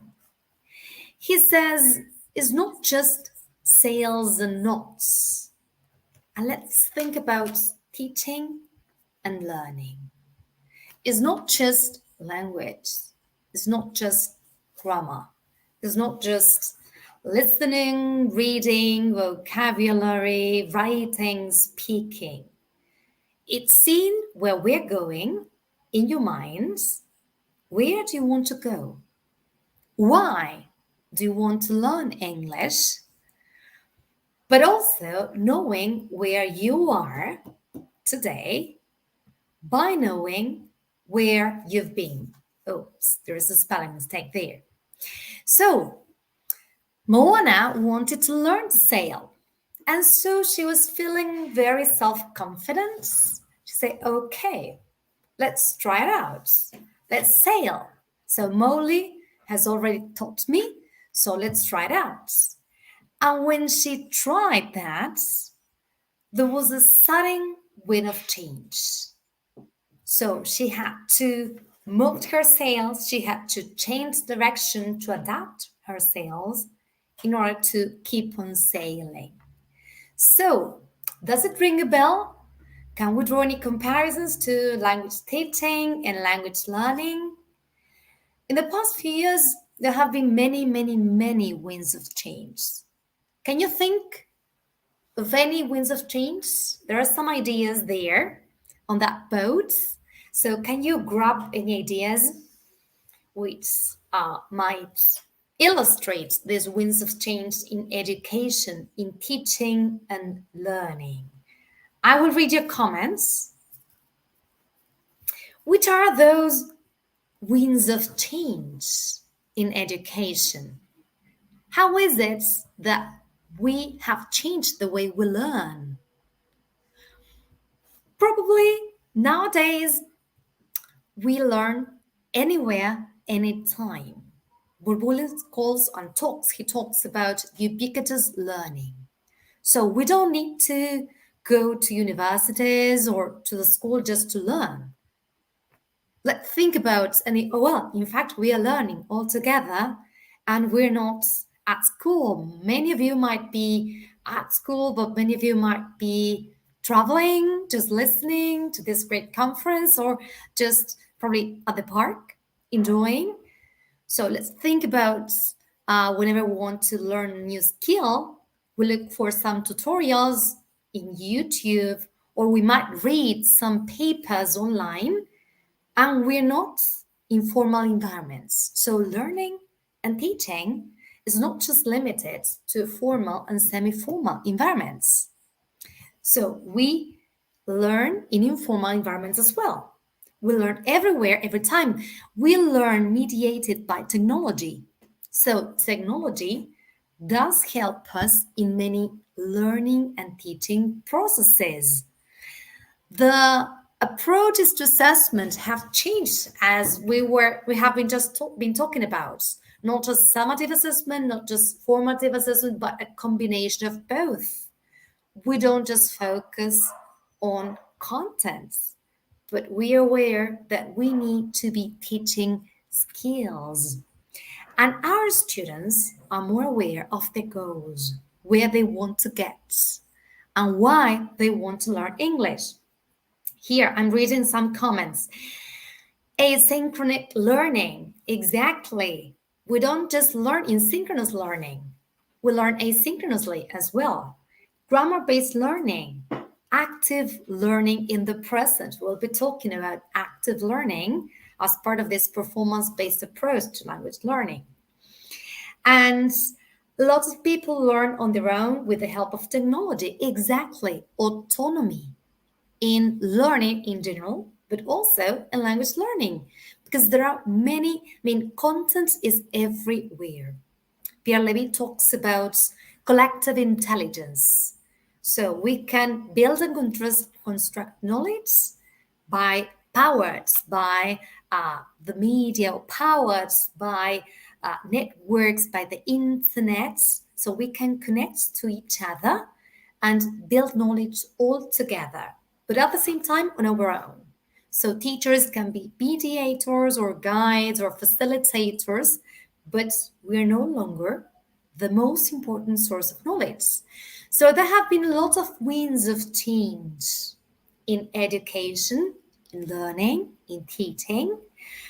And I'm bringing here a quotation by Mariana Maggio in her book, Reinventar la clase en la universidad, which was published in 2018.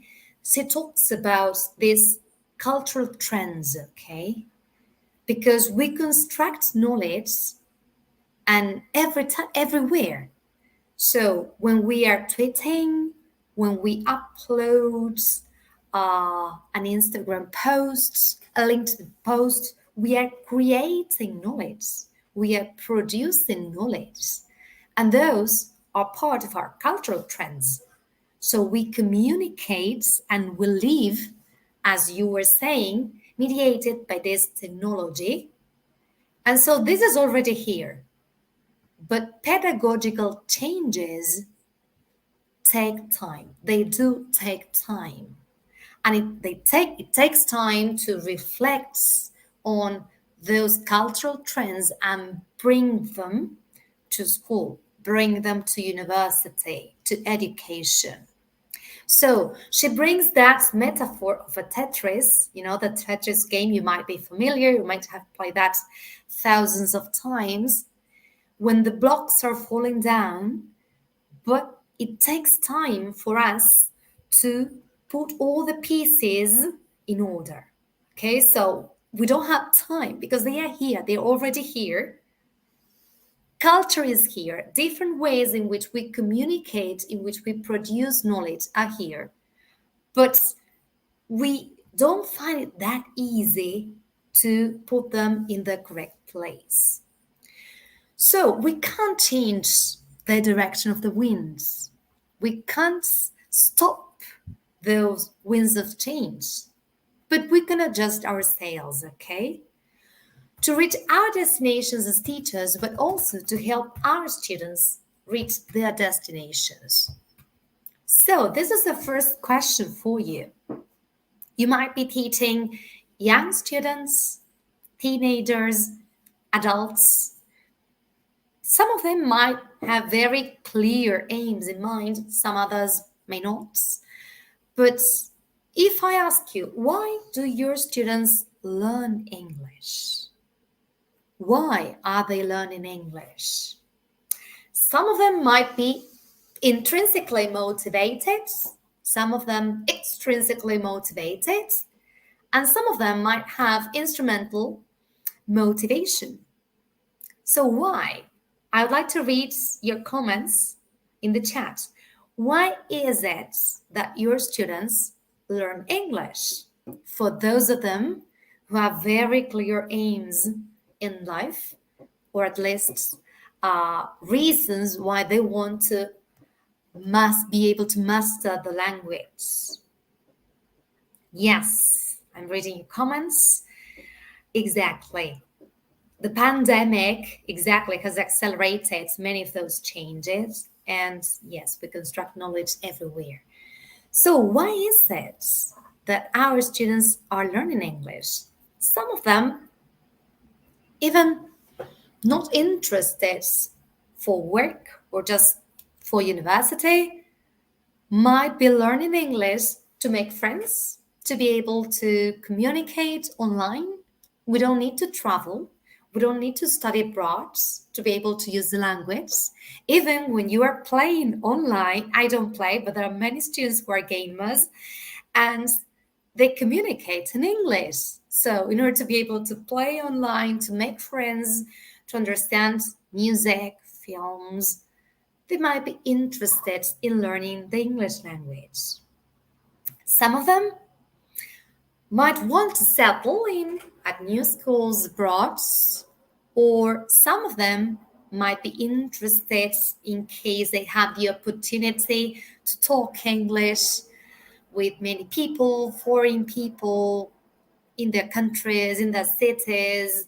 And we know that English is also a great asset when it comes to applying for jobs, so getting a first job in order to be better candidates for the employers, to get a place at university in case they want to study abroad, to do some postgraduate studies, or just to travel abroad, to live abroad in some countries where you will need to get a visa.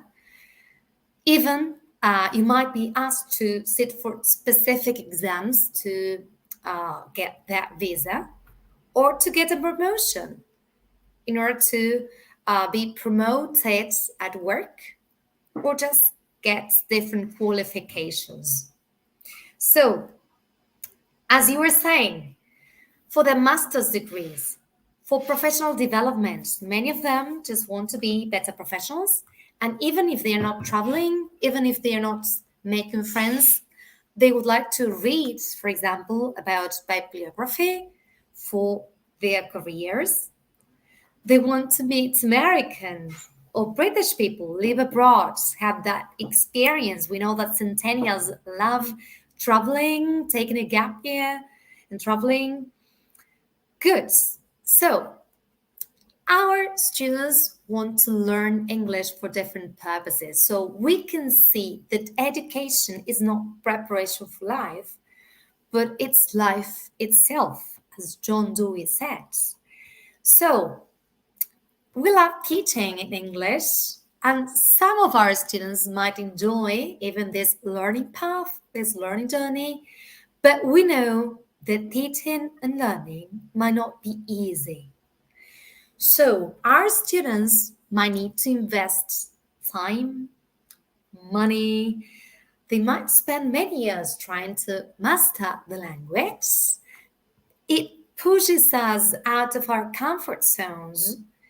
And sometimes we might need to be perseverant. We might need to be optimistic and resilient, because we might feel frustrated at some points. We might not get that mark we need to get that visa.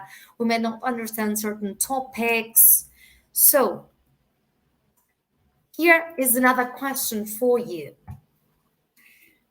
How do your students feel in this learning journey? And how do you feel as teachers in this teaching journey?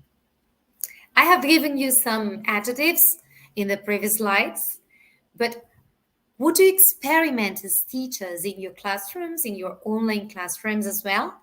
How do your students feel as they are learning English, and how do you feel as teachers as you are teaching language? Great. And reading, it requires willingness. Exactly. Being really willing to learn, because we know that we might be intelligent, but we might find it quite easy to learn English.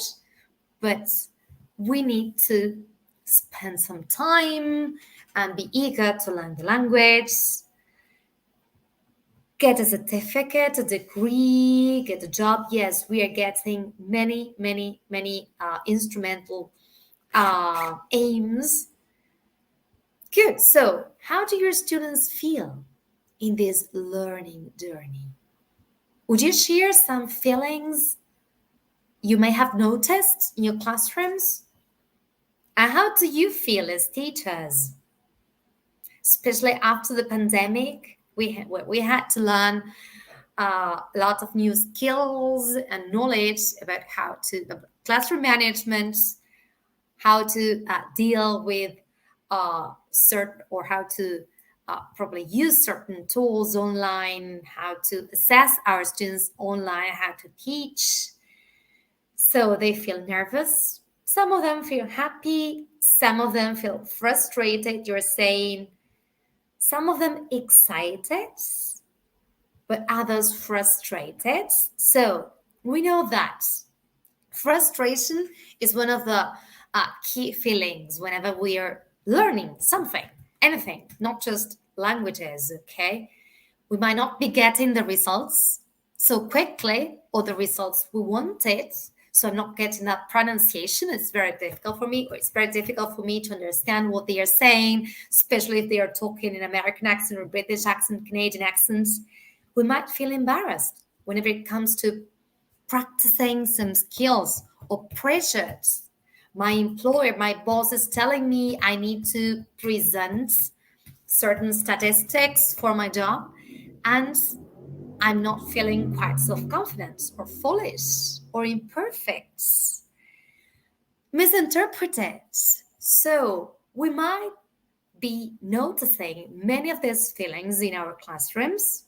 And what about you as teachers? You're saying there that you feel motivated, happy, engaged, but sometimes frustrated when students do not respond, says Marilena. Exactly.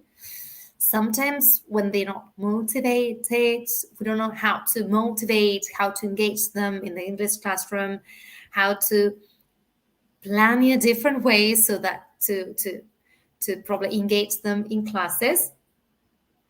And of course, sometimes we feel overwhelmed, as you were saying there. There are many changes. We might feel tired as we had to learn so many things apart from teaching the language and the methodology, how to motivate our students. We need to correct in a different way. We might feel stressed out as our students are contacting us by email, by WhatsApp, by the online platform, nervous if we need to learn or probably help our students sit for international exams. So it's quite challenging. It's one of the most challenging jobs being a teacher. So how is it that we can build our confidence and our students' confidence in this sailing journey? How can we do so? So that's why we wanted to bring some ideas, and we wanted to bring the performance-based approach. Based on active learning, as you have mentioned there in the chat box, the performance-based approach is based on seeing results. We want our students to perform. We want our students to show that they can do something with the language. They can speak, they can write, they can use the language. So, as it's based on active learning, there are some key elements that we want to highlight. And these key elements are these three key elements: goal setting, growth mindset versus a fixed mindset, we're going to reflect on now, and the importance and the power of feedback. So we want our students to perform, to show they can master the language. And so that's why we want to focus or bring to the classroom these three key elements: goal setting, growth mindset, and feedback. I want to introduce this Pearson Connected English Learning Program, which has been built with these 4 proven principles to help our students feel confident in learning the language.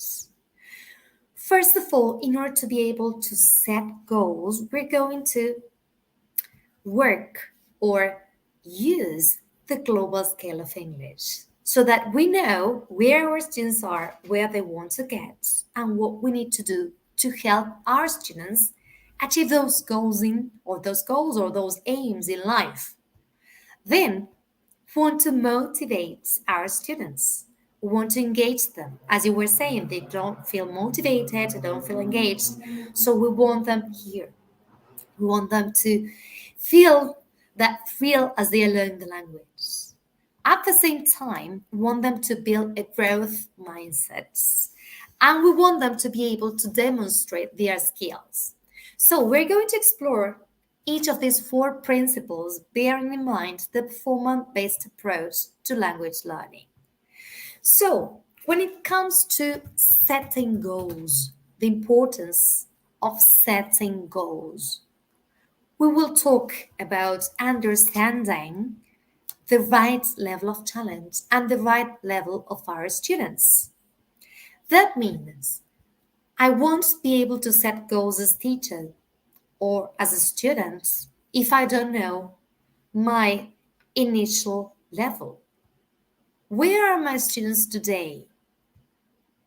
Do they know all they're supposed to know? Are you sure about their exact level of English?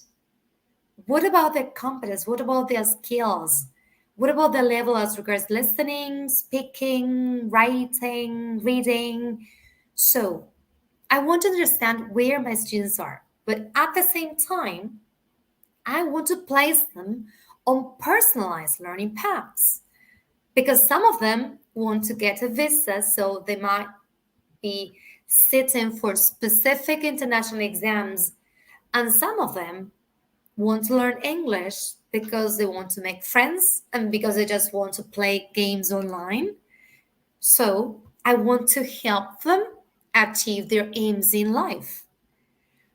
And at the same time, I want to provide the inputs at the right level. If my inputs, the input I provide in class is too easy, my students might feel bored. If it's too difficult, they might feel frustrated, as you were saying. So I need to be specific, precise as regards the right level of challenge for my students. And that means knowing where my students are today, how good is their English? Are they an A2 level? Are they pre-intermediate students? What does it mean to be a pre-intermediate student and A2 level students? What can they do as regards writing, as regards speaking? They might know the present simple tense, but what does it mean? What can they do? Can they talk about routines? Can they describe themselves? Can they talk about their cities, their houses? So how good is their English? But then, as I am teaching, I would like to check if my students are progressing in the language. Because as we know, the fact that I teach does not mean that they are learning. So I know their initial level, but then as the year goes on, I'd like to check whether they are progressing or not. And then what do I need to do as a teacher and what do my students need to do to get to achieve those aims they have in life? So in order to be able to answer these 3 questions, how good is my English? Am I progressing? And what do I need to do next? We have developed the global scale of English. You might have heard of that. In case you haven't, you can find out at english.com/GSC because this has been a very important research. We carried out a very important research with over 6,000 teachers all over the world many years ago because we wanted to be able to answer those 3 questions. We wanted to be specific when we were talking about our students' level. This is a free online tool you can find out at english.com/GSC, and it has to do with a scale to measure our students' level. As you can see, it's empirically aligned with a common European framework, but as opposed to the common European framework, which is a global standard for many languages, the global scale of English focuses just on English. So it's the first truly global English language standards. And as you can see, it uses numbers. Because we wanted to be more specific when it came to measuring our students' progress. So a student might be an A1, but sometimes the Common European Framework bands are too broad. So a student might take many years, they might spend much time and invest money in learning the language, and according to the Common European Framework, he might still be an A1. So we wanted to be able to measure our students' level more granularly. So the Common European Framework focuses mostly on speaking descriptors. So here, we want to make the distinction between different types of learners. So if you just check out on that site, you will find out that you can choose your students. So are you teaching pre-primary, young students, adult students, professional students, or academic students? So they have different learning objectives. And then you will see that all skills are treated equally. And you will find that we can be more specific when it comes to measuring our students' progress. So you will be able to find there the Teacher Toolkit, which is a completely free, open tool to measure your students' progress, to know your students' initial level, to monitor your students' progress, and also to set the objectives you need when it comes to language teaching and learning. So we know that it's very important we set goals. We share those goals with our students. We share their expected learning outcomes. But when it comes to writing lesson plans, we know that engagement is key. We might have very interesting goals, but if our students switch off, they are not motivated, we won't learn. According to the motivation theory, our students need to be motivated in order to be able to learn. So we need to be able to bring relevant content, interesting content to our students to boost their enjoyment. And we know that motivation is a driver to performance. So we need to motivate our students to engage them. And how can we do so? We can do so with many different texts and contents. But remember that stories are very powerful for kids. So they might be learning the language in a meaningful context. They might identify themselves with Disney characters, with stories. We might work with values. But also with teenagers, with adults, we might bring real English to the classroom. Remember, it's very important to expose them to authentic language, to real English, to bring and to immerse them to real-world scenarios. And of course, if you are teaching, as you were sharing there in the chat box, to professional students, students who want to probably be promoted, or they're learning English due to or out of professional interest, you might be interested in supporting their career developments with authentic sources, like the Financial Times, for example. So we know it's very important to set goals, but to be very precise and specific when setting goals, to know our students' initial level, to measure their progress, to know where we want to get, and to motivate them. But at the same time, we might have very clear goals. We might prepare or bring really relevant content to our students, but they might still feel frustrated. And why is that? And that's why we wanted to bring this other film. Do you recognize that film? Do you recognize those characters?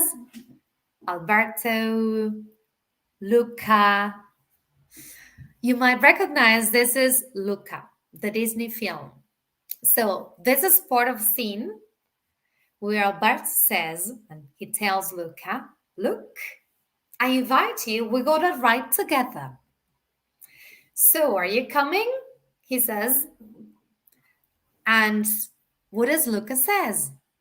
What does Luca say? Nope, I can't do it. Never in a million years. I can't. How was he feeling? He was feeling really nervous, probably frightened, and I don't know, not self-confident at all. So what does Alberto say? He says, you've got a Bruno in your hands. Have you ever felt that like that? Have you ever felt you had a Bruno in your head? So Luca asks, Bruno, what is Bruno? What does it mean? And so Alberto says, Alberto, you can't. Alberto, you're gonna die. Alberto, everything's gonna be wrong. Everything's going to be a disaster. So he says, you need to shut him up. You need to say, Silenzio Bruno, in Italian, okay? So you need to tell Bruno, Silenzio Bruno, shut him up. And so they start saying, okay, Silenzio Bruno. And so they go and they jump. You can see their faces as they are jumping, and they were repeating Silenzio Bruno because they might be feeling really scared there as they were jumping, but they were doing that anyway. So have you ever felt like Alberto, like Luca? Have you got a Bruno in your heads? So we wanted to bring that film to reflect on this topic, the importance of building and helping our students build a growth mindset.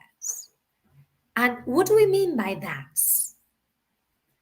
What is the difference between a growth and a fixed mindset? Have you ever heard about that? Carol Dweck talks about this dichotomy, having a growth mindset versus a fixed mindset. So people with a fixed mindset believe that all our skills, our knowledge, our intelligence is inherited.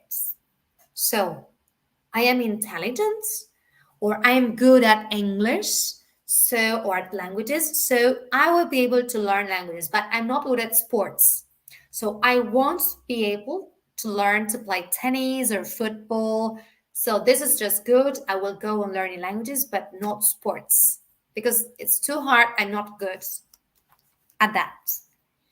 So people with that fixed mindset believe that skills are not learnable. We can't learn something. So everything is inherited. Whereas people with a growth mindset believe that we can learn. We can try it out. We can improve. And learning those skills, learning that knowledge may take time, some efforts. So I need to be patient, but I will be able to do it, okay? So we need to help our students build a growth mindset. And what does it mean? They need to believe in themselves. They need to believe in the power of their abilities. So we need to help them believe in their power. We need to help them be empowered in learning English, which is, or in learning anything, okay? Because their learning or being successful at learning English depend on them. So how can we help them build these growth mindsets? Because sometimes we hear them say, I'm not good at English, So I'm not good at speaking. I won't be able to succeed. So no, I will practice grammar because I'm not good at speaking, okay? So we can help them with many different aspects in order to help them build this growth mindset. First of all, encouraging self-reflection. So they need to take ownership of their own learning. So they are responsible for their own learning. It's not just the teacher telling them this is correct, this is incorrect. So they need to be aware of their aims and they need to be able to reflect on their performance. It's not just the teacher telling them, okay, you got a 10. It's their peers, it's themselves. So that's why we also need to encourage learner autonomy. You were saying that. We learn many things on our own. We learn by using tutorials in YouTube. We learn by just reading some papers online. So we can learn the language as well. But our role is still key in assessing our students, not every time, but providing powerful feedback. So we have many platforms. Technology has helped us in many ways, but especially giving us all that data for those of us who are not good at mathematics and we have to master all these numbers. So many platforms like the Pearson English portal, like My English Lab, do tell us, okay, your students got this percentage, your students made this mistake. And at the same time, our students need to see results, not only from the teacher. We are no longer the only source of knowledge, as we were saying. They learn many things on their own. So we need to show many results and we need to describe their performance at different skills, different areas. But apart from sharing those aims, apart from bringing relevant content, engaging, motivating them, apart from helping them build this growth mindset, sometimes they may have all those aspects, but they still might not get that visa. They might not get that job. Why is that? Because in this world, we need to be able to demonstrate our skills. I'm not telling my employer, okay, I'm good at English. And how do you know that? Because my mom says or my teacher says I'm good at English. I need to be able to prove that. And that has to do with employability. What does it mean to be employable in this 21st century? We need to be able to have core academic competencies, that is to say, to be able to master basic mathematical knowledge, linguistic knowledge. For some specific jobs, like being a teacher or being a doctor, nurse, engineer, we need to have some occupational competencies. But at the same time, we need to learn and develop certain personal, social skills, and specifically, and we're going to focus that, we need to develop career and transition skills. What does it mean? It means that we need to accredit our skills. We need to help our students sit for exams, have their certificates to present to their employers, to present to governments, to present and be admitted to universities. So we are finishing, and that's why we wanted to introduce to the Pearson Connected English Learning Program, where we believe that you can bring that relevant content in language learning, assess our students, provide feedback, but at the same time, provide the certificates they will need to be successful in life, to achieve those life aims. Everything will be rigorous by the global scale of English. So that's why we want to embrace those winds of change in education and help our students sail into the performance-based approach to language learning. So thank you very much. And we want to leave some minutes for questions that you might have. I have been reading your comments, but Yes, definitely. Each performance has to be unique, of course. And feedback is key. Exactly.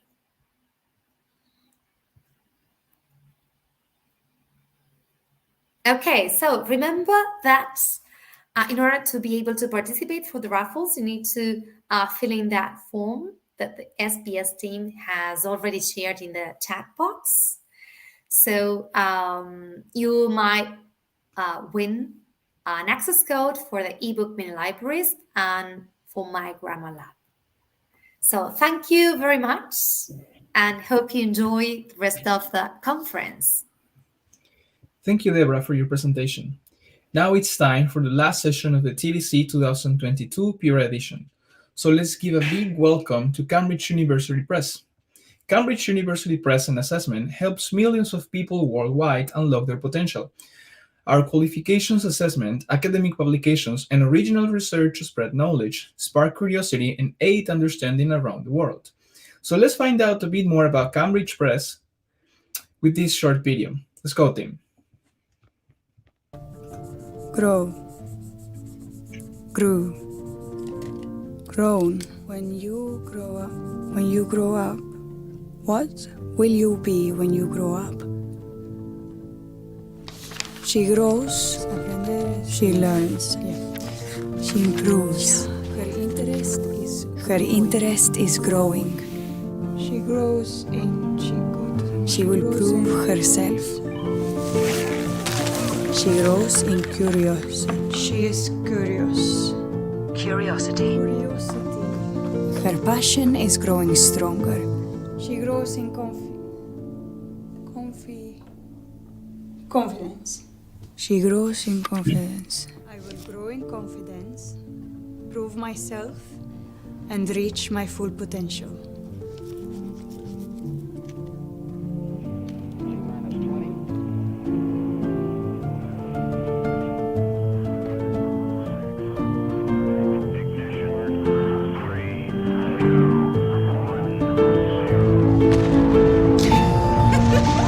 This is where ambition grows, where potential grows, and where your future grows.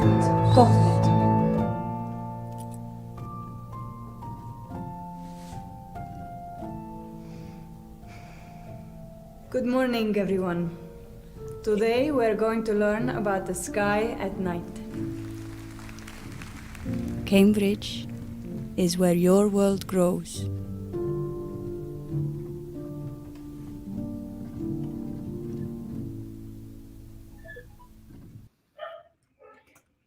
Great. Now we're going to introduce our last speaker who will close this event. It's a great pleasure for us to introduce Jenny Jimenez with the topic Guide, Cheerleader, Spy, the Role of the Digital Teacher. Jenny is the Academic Department Coordinator for Cambridge University Press Columbia since 2015. From this position, she has supported the professional development of teachers from diverse schools, language centers, and English teaching programs in the country. She led the Programa Nacional de Bilingüismo at the Colombian Ministry of Education. Jenny worked as an English teacher and teacher trainer for over 18 years in both the public and private sector. Jenny has specialized in the implementation of institutional bilingualism projects, particularly in the areas of professional development and alternative language assessment model. Welcome to the TDC, Jenny. Thank you very much. Thanks for the warm welcome. I'm very happy to be here sharing this few minutes with teachers, being able to share our experiences. It's great. Lovely. So for the next 30 minutes or so, I would like us to reflect together. I know I am really glad that we are all working like in the same line. I was listening to Deborah and thinking, hey, we are trying to answer the same questions in different ways. And I think that's very valuable in the world of education, that it's all the stakeholders, teachers, and teacher trainers, and we are all together thinking in the same direction, a direction that was recently changed by these pandemics. We're all talking about what's happening now. And the presentation that I would like to share with you today is how is Cambridge giving an answer to some of these questions that we have day by day? And that's precisely what I would like to share. And we have talked about this. Are we a guide? Are we cheerleaders? Are we a spy seeing what our students do? And hopefully, during the presentation, I'll be able to share with you some of the ideas that other teachers we've worked with have given us, and giving you some tools and some reflection points that we can take to our classrooms. So I would like first to share with you that I'm here presenting today, but behind this, there's a whole team, our team leader, Dr. Claire Dembray, and we were working on digital teaching for some development of some of our platforms when the pandemics hit, and then we didn't totally change what we were working on, but we definitely gave it a new face. So I'm going to present also the Latin American team. You might be familiar with our colleague Juliana. And I'm going to start right now talking about, okay, so when we think about what's our role in the classroom, but more importantly now, what's the role of the digital teacher? And when I say digital teacher, I mean the online teacher teaching a synchronous class, but also, and more importantly, and I will explain this a little bit later, is how are we guiding our students to be more effective when they are by themselves, right? And these are certainly some of the ideas we came up with in those early meetings. Probably it was 2019. We were back in Cambridge, actually, in a trainers conference, and we were sharing some of the things that our former teachers showed us, right? And Claire, the team leader, shared with us who her role model for teacher was, right? And we were remembering, what do we remember about a teacher? What are the characteristics of those teachers that remain with us, probably even the reason why we ourselves became teachers? And these are some of the answers that we were given about that, right? And probably you feel identified. So if you would like to close your eyes for a second and think, okay, was I inspired by any of my teachers to become teacher? You will probably find something like this. This is what we got from those teachers. And it's not that they are the ideal teachers, but we were trying to see, okay, let's see if we can make a step-by-step help, which is what teachers ask for all the time. How can I make this work? If I have to follow this decision process all the time, right? Before teaching, while planning, during teaching, all the time. And then we were working on these reflections, and boom, COVID hit. And then, as I said before, it's not that we changed the questions, it's that we try to specialize. Okay, what's going to happen now? That we still need to answer this question, but our teachers are not in their comfort zone, right? And that's precisely what I would like to share. Our first, our initial questions, which I would also like to hear from you, is what are some of the most difficult things about online teaching? And I know some of you, because this is a world trend, have either remained in remote teaching, or you have some hours, but definitely what we see as a world phenomena is that we expect our students to, as they were put it too in the previous talk, be more autonomous with a lot of different sources from learning, but still learners are trusting their teachers to guide them through the process of learning with positive results. So I would like to read some of your commentaries about this. All right, students, don't pay attention to us, definitely. Let's keep comments coming in the chat. And in the meantime, I'm going to tell you that we were very surprised when we started working on this. As you saw, my team, we were in different parts of Latin America. We were also working with our European colleagues. But no matter the culture, we were getting very similar answers, right? Things like what you guys are sharing right now in the chat. And I'm going to be comparing participation, time, distractions. That's right.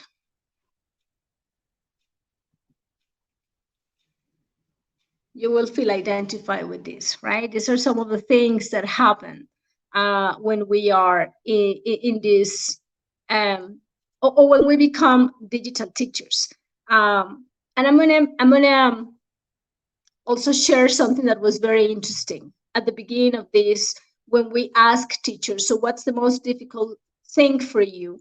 They actually said, you know what? I don't necessarily identify myself as a digital teacher, because we were born, let's say, as teachers in a different environment. So it's, again, this needs to change that made us ask a whole different set of questions, right?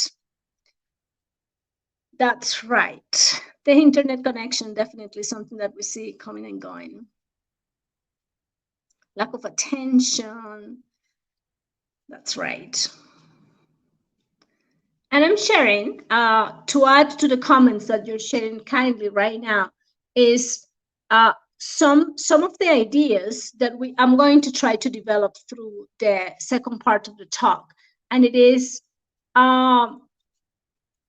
our physical classroom, there are a lot of cues, there are a lot of strategies that we have developed through our experience that we don't have in different environments, in the digital environment. And again, one of the things that you see there is, and you agree with, is there are so many distractions. So is it my role really to help my student focus? And the answer to many of these questions was yes, right?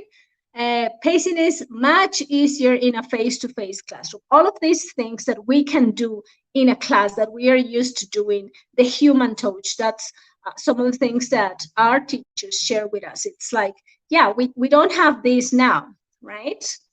Roxanne is sharing about interruptions. So you can see how many of these comments that you are sharing now are very relatable to what teachers in the research, came up with.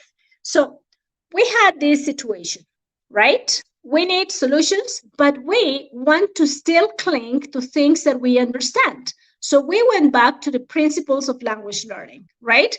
Now I want all of you guys to go back to your teaching qualification, your pedagogy or didactics teacher, what we read about that, what we learned about that. And what we came up with to give us a tool to teachers is, hey, let's not depart from what we already know, are keys that work, right? And so this, at the end of the talk, I'll be sharing the link to this. This is what we thought. We still have exactly the same dimensions to think about, right?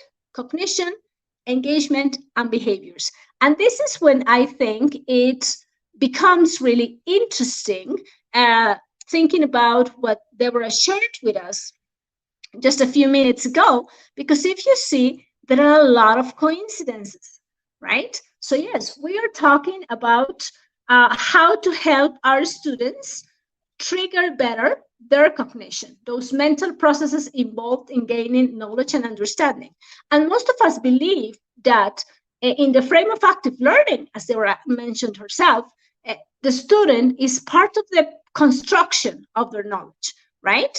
But we need to keep our students engaged, right? Is connected to participation. And some of you in your commentaries were talking about distractions, not being willing to connect actually to an online class, not being able to connect when they are working by themselves, but we're still thinking that they should be more autonomous. And of course, their behaviors, right? Those learned actions and skills enabling access to learning. And all of that, we know, develop the 3 levels of knowledge. Knowledge, right? The skills that they can develop, and attitudes. So what we have done, probably better depicted in this next slide, it's, okay, let's break this into parts, right?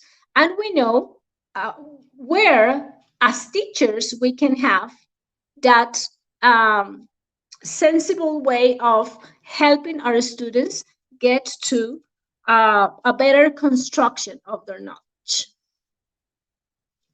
So shall we take this little by little? Let's talk about engagement, right? And some of these concepts that I will not go deeply into are things that we are very familiar with.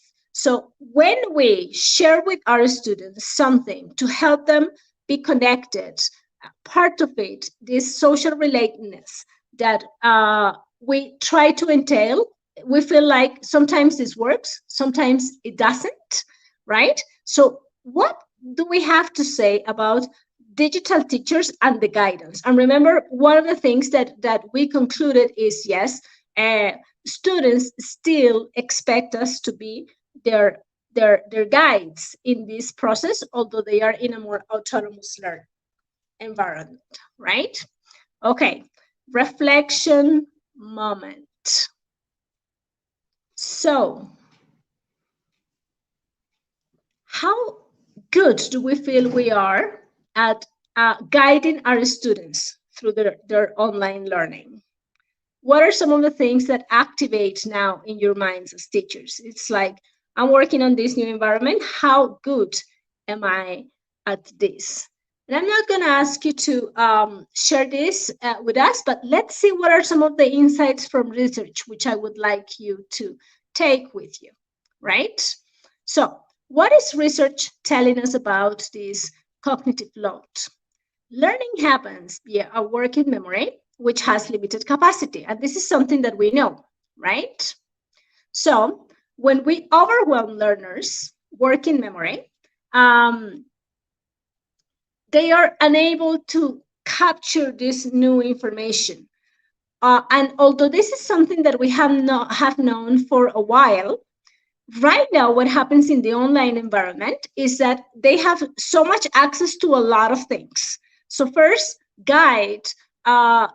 first help that we can give our students is help them control this. We know, and this is something actually that it's studied now by psychologists, right? Is how the wide possibility of having access to so many things, I don't know if you're doing that right now, but I'm going to ask it now. How many widgets, windows do you have open right now? How many actually devices do you have in your hands right now, right? And in the new generation, how is this working? How can we help our students handle or manage this cognitive loads? So when we suggest our students to expand on knowledge, let's try to make sure that we are not overwhelming them with that, right? So one of the important things that Cambridge has been working on in digital practice and that we can share with teachers, it's let's try to put things into chunks, right? So let's see these 4 points here that are very important. Many times, and this is something that we've heard from the 55 teachers in my part of the study. It's like our education system also was overwhelming teachers. And we were supposed to learn at Modo and Google Classroom and Zoom Teams, StreamYard, all of different channels, different ways to, and somehow there was the idea that we needed more. Now, what I'm telling you is we need to help our learners. We need to help them. We need to guide them on how to actually become more selective, right?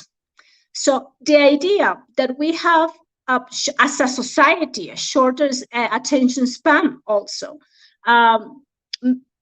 results in us having to be more selective. But also in this type of exercises, I mean, when you are evaluating devices, applications, websites to ask your students to visit. It's not about the quantity, right? It's not about the different types of content that students have access to, right? What we want is students to be able to take things, and this is what I would like you to underline, a bite-sized learning environment, right? We know that probably very different from different generations or previous generations, our students are not going to sit down for 45 minutes to do a homework, right? Or to do reinforcement tasks, or to do complementary tasks, right? So this is what we have to help the students identify. And this is what Cambridge is also working on in the platforms now. It's how can we make it bite-sized for students? That's one very interesting thing to do. Okay, let's talk about now digital teachers and engagement. So this is something that we say all the time. No, we moved from working on students' motivation to working on students' engagement. And the idea that we have to be the cheerleaders of our students. So a lot of comments in the chat box was about distractions or not being able to have students focused on class, right? So what can we say about engagement? And I'm going to focus on this social relatedness.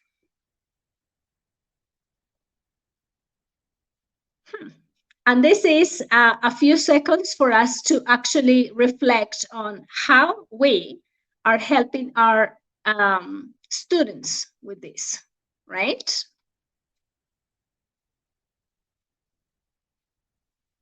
And then I'm going to connect this to the previous point. So we are telling our students to visit different sites, to use different applications. And somehow the production time, and this is something again that was that was absolutely evident in 40 out of the 55 teachers in my part of the study. When I ask teachers, so out of all of this exposure that we are giving students, how much are they able to actually react to, right? And which opportunities do students actually have to do something with all this content that we are exposing them to? I mean, all right, so they have visited different places, they have clicked on, done different clicks, a large number of clicks. But are we using this back in our lessons? Are we actually giving them the time to share evidence of their connection to the topics? And that's probably the main thesis that I will be that I will keep working on, my dear teachers. And the idea that I would like to leave with you this evening, and it is, how are we handling our digital discourse with students? So I know that a lot of pressure is put on teachers spying on what the students do, right? When we were researching about this, we engaged in observation in digital lessons. And of course, interviews with teachers.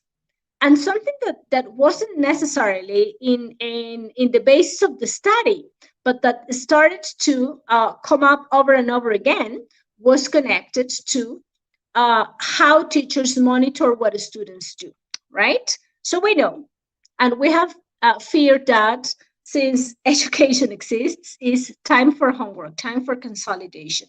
We want our students to use some practical time to engage in homework or to do additional work that is going to, let's say, ensure that they have enough exposure and practice, right?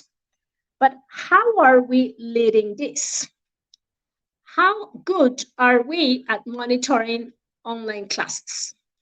And again, because time is going short, I would like to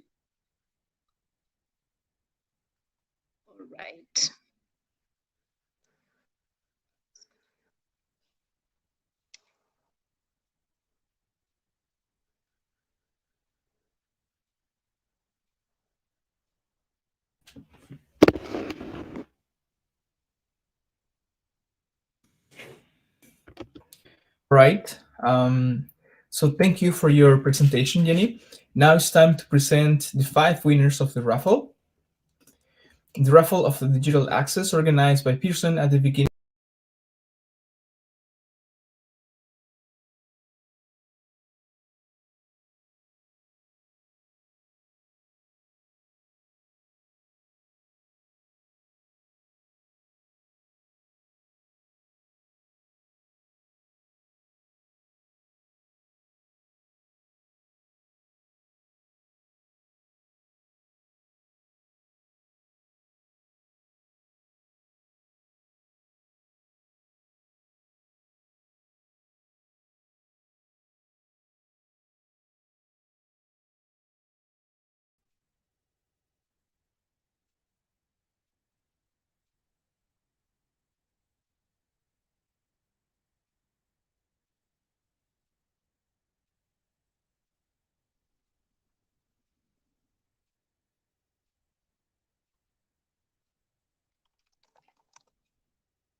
Hi, can you guys hear me?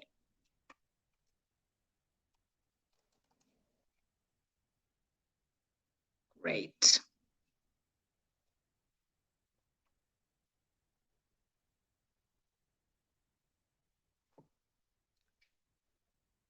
Great, I see a lot of yeses. Thanks for the encouragement. I just wanted to round out with this, and I thought, that's the one thing that I wanted to leave these teachers with.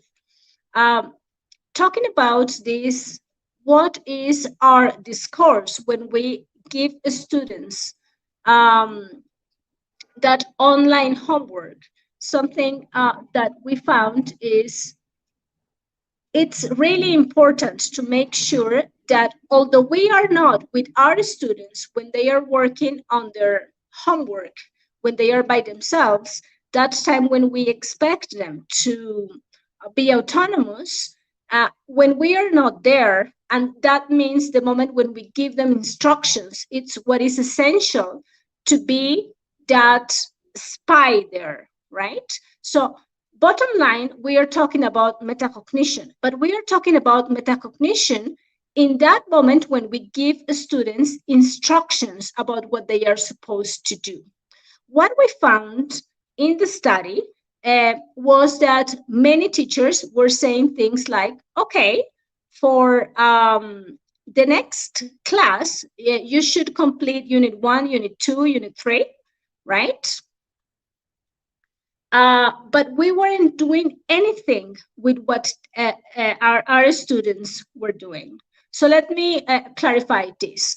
It's not about the time when we are with them online. It's those few minutes when we give them the instructions. And the fact that we need to help the students be sure of what their cognitive protocol is when they approach the online part of their homework, right? So an instruction like work on Unit 5 or finish the exercises in the digital workbook or in the ebook isn't enough, right? We want the students to have the correct cognitive attitude when they start to work on their digital homework or on their online homework, right? The consolidation bit. So do we know what students might be thinking once they go to approach the website or the platform that they are working on?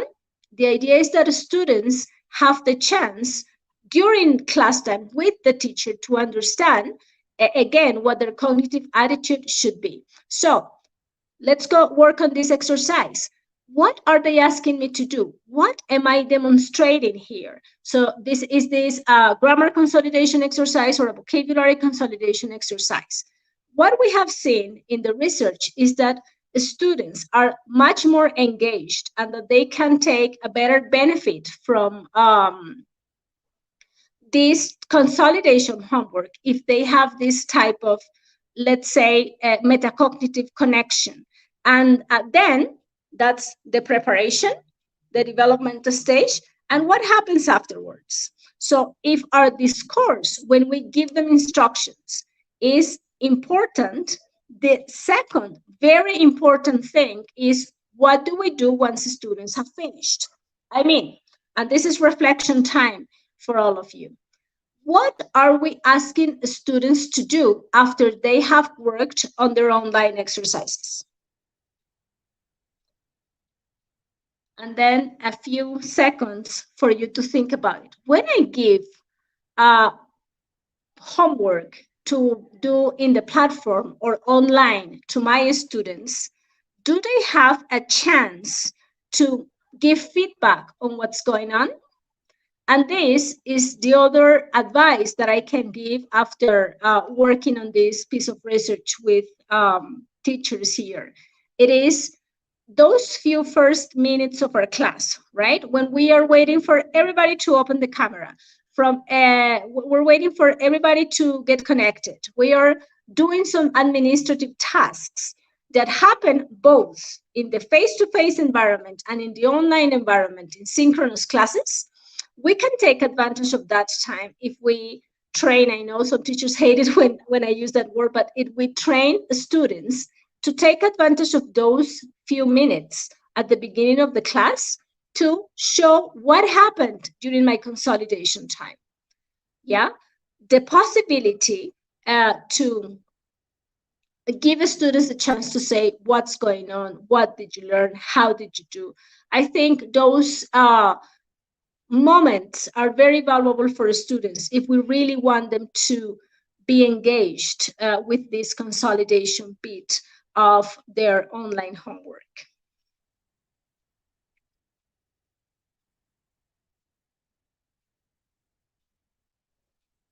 Great. So my fellow teachers, that's what I wanted to share with you. I truly hope it helps and that you can use some of these things in your practice.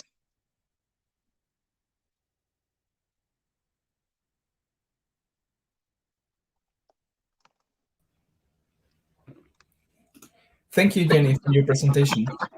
Now it's time to present the 5 winners of the raffle of digital access, organized by Pearson at the beginning of Deborah's Diquiara presentation. So congratulations to Jennifer Vasquez, Carlota Picuandilla, Fiorella Tito Saldaña, Gloria Mejia Luna, Jenny Pajajo Medina. A team of Pearson will contact you all to coordinate the delivery of your virtual text.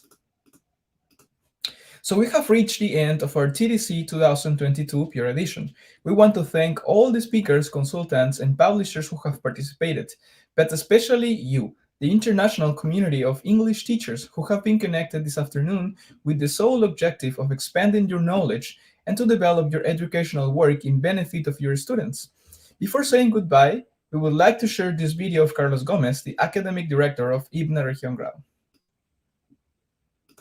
Good evening, dear teacher. We are reaching the final part of this TDC Piura 2022 international academic event that we hope has been beneficial and that we are sure that the experiences gathered today will be applied in your class sessions. We thank SBS, our international exhibitor, Cambridge University, Oxford University, Pearson Education, and National Geographic for their great contribution to the academic growth of our teachers from our Piura and Tumbes regions. See you in 2023 in the next edition in person. God bless you. Thanks. Thank you, Team SBS. Again, we remind you that to obtain the certificates of attendance, you must be registered and have attended 75% of the TDC Piura conferences. That is to say, at least 3 sessions. All participants that are already registered will receive an email with a link so that you can register your information again for the certificate. If you haven't registered yet, do it now at the link you'll find in the comments. That has been all for today, dear teachers. We wish you a nice week and good night.